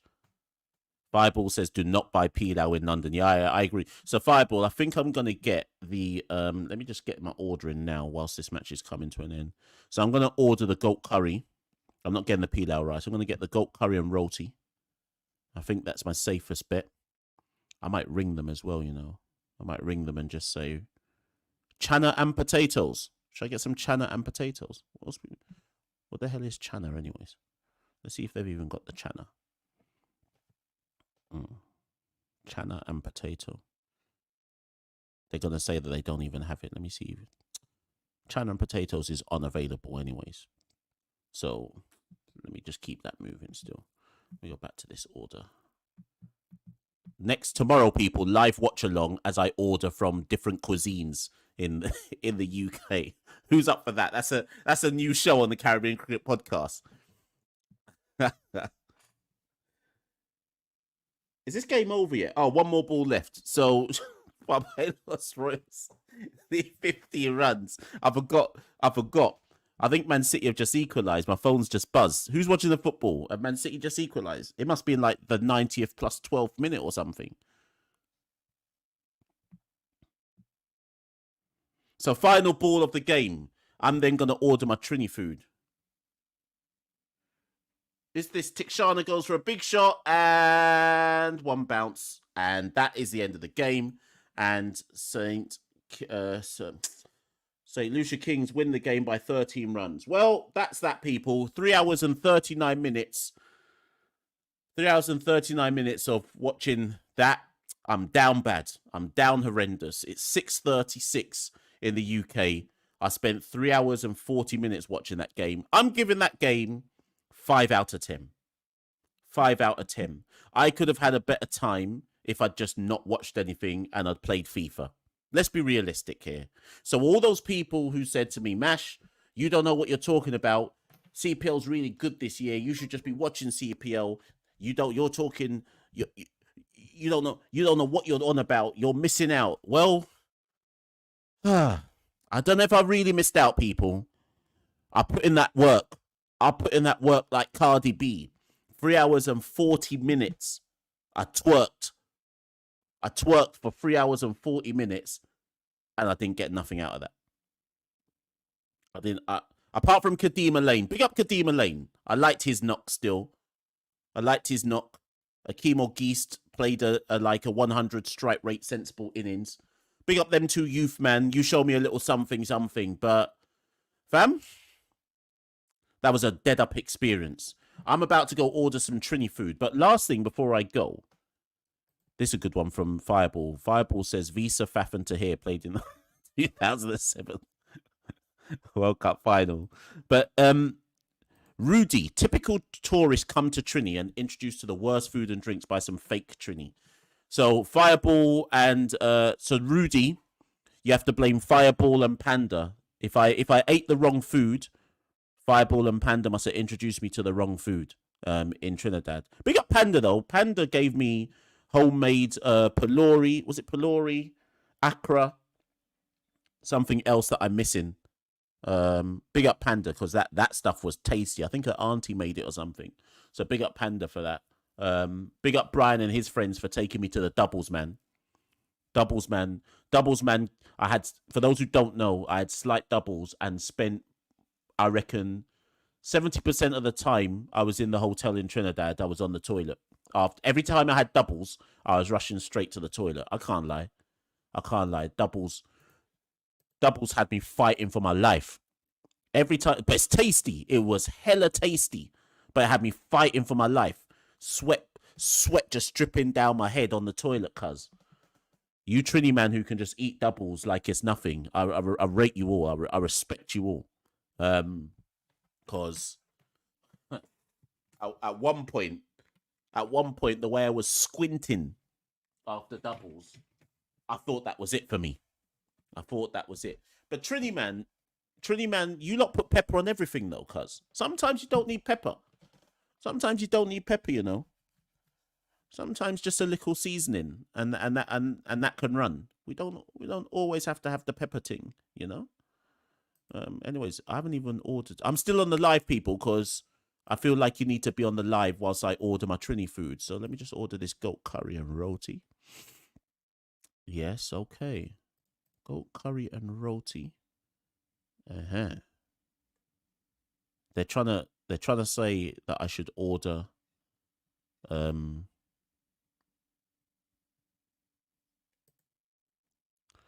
trying to say that I should order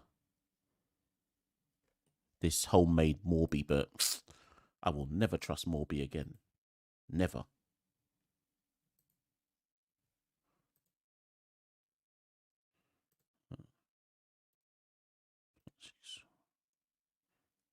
Yeah.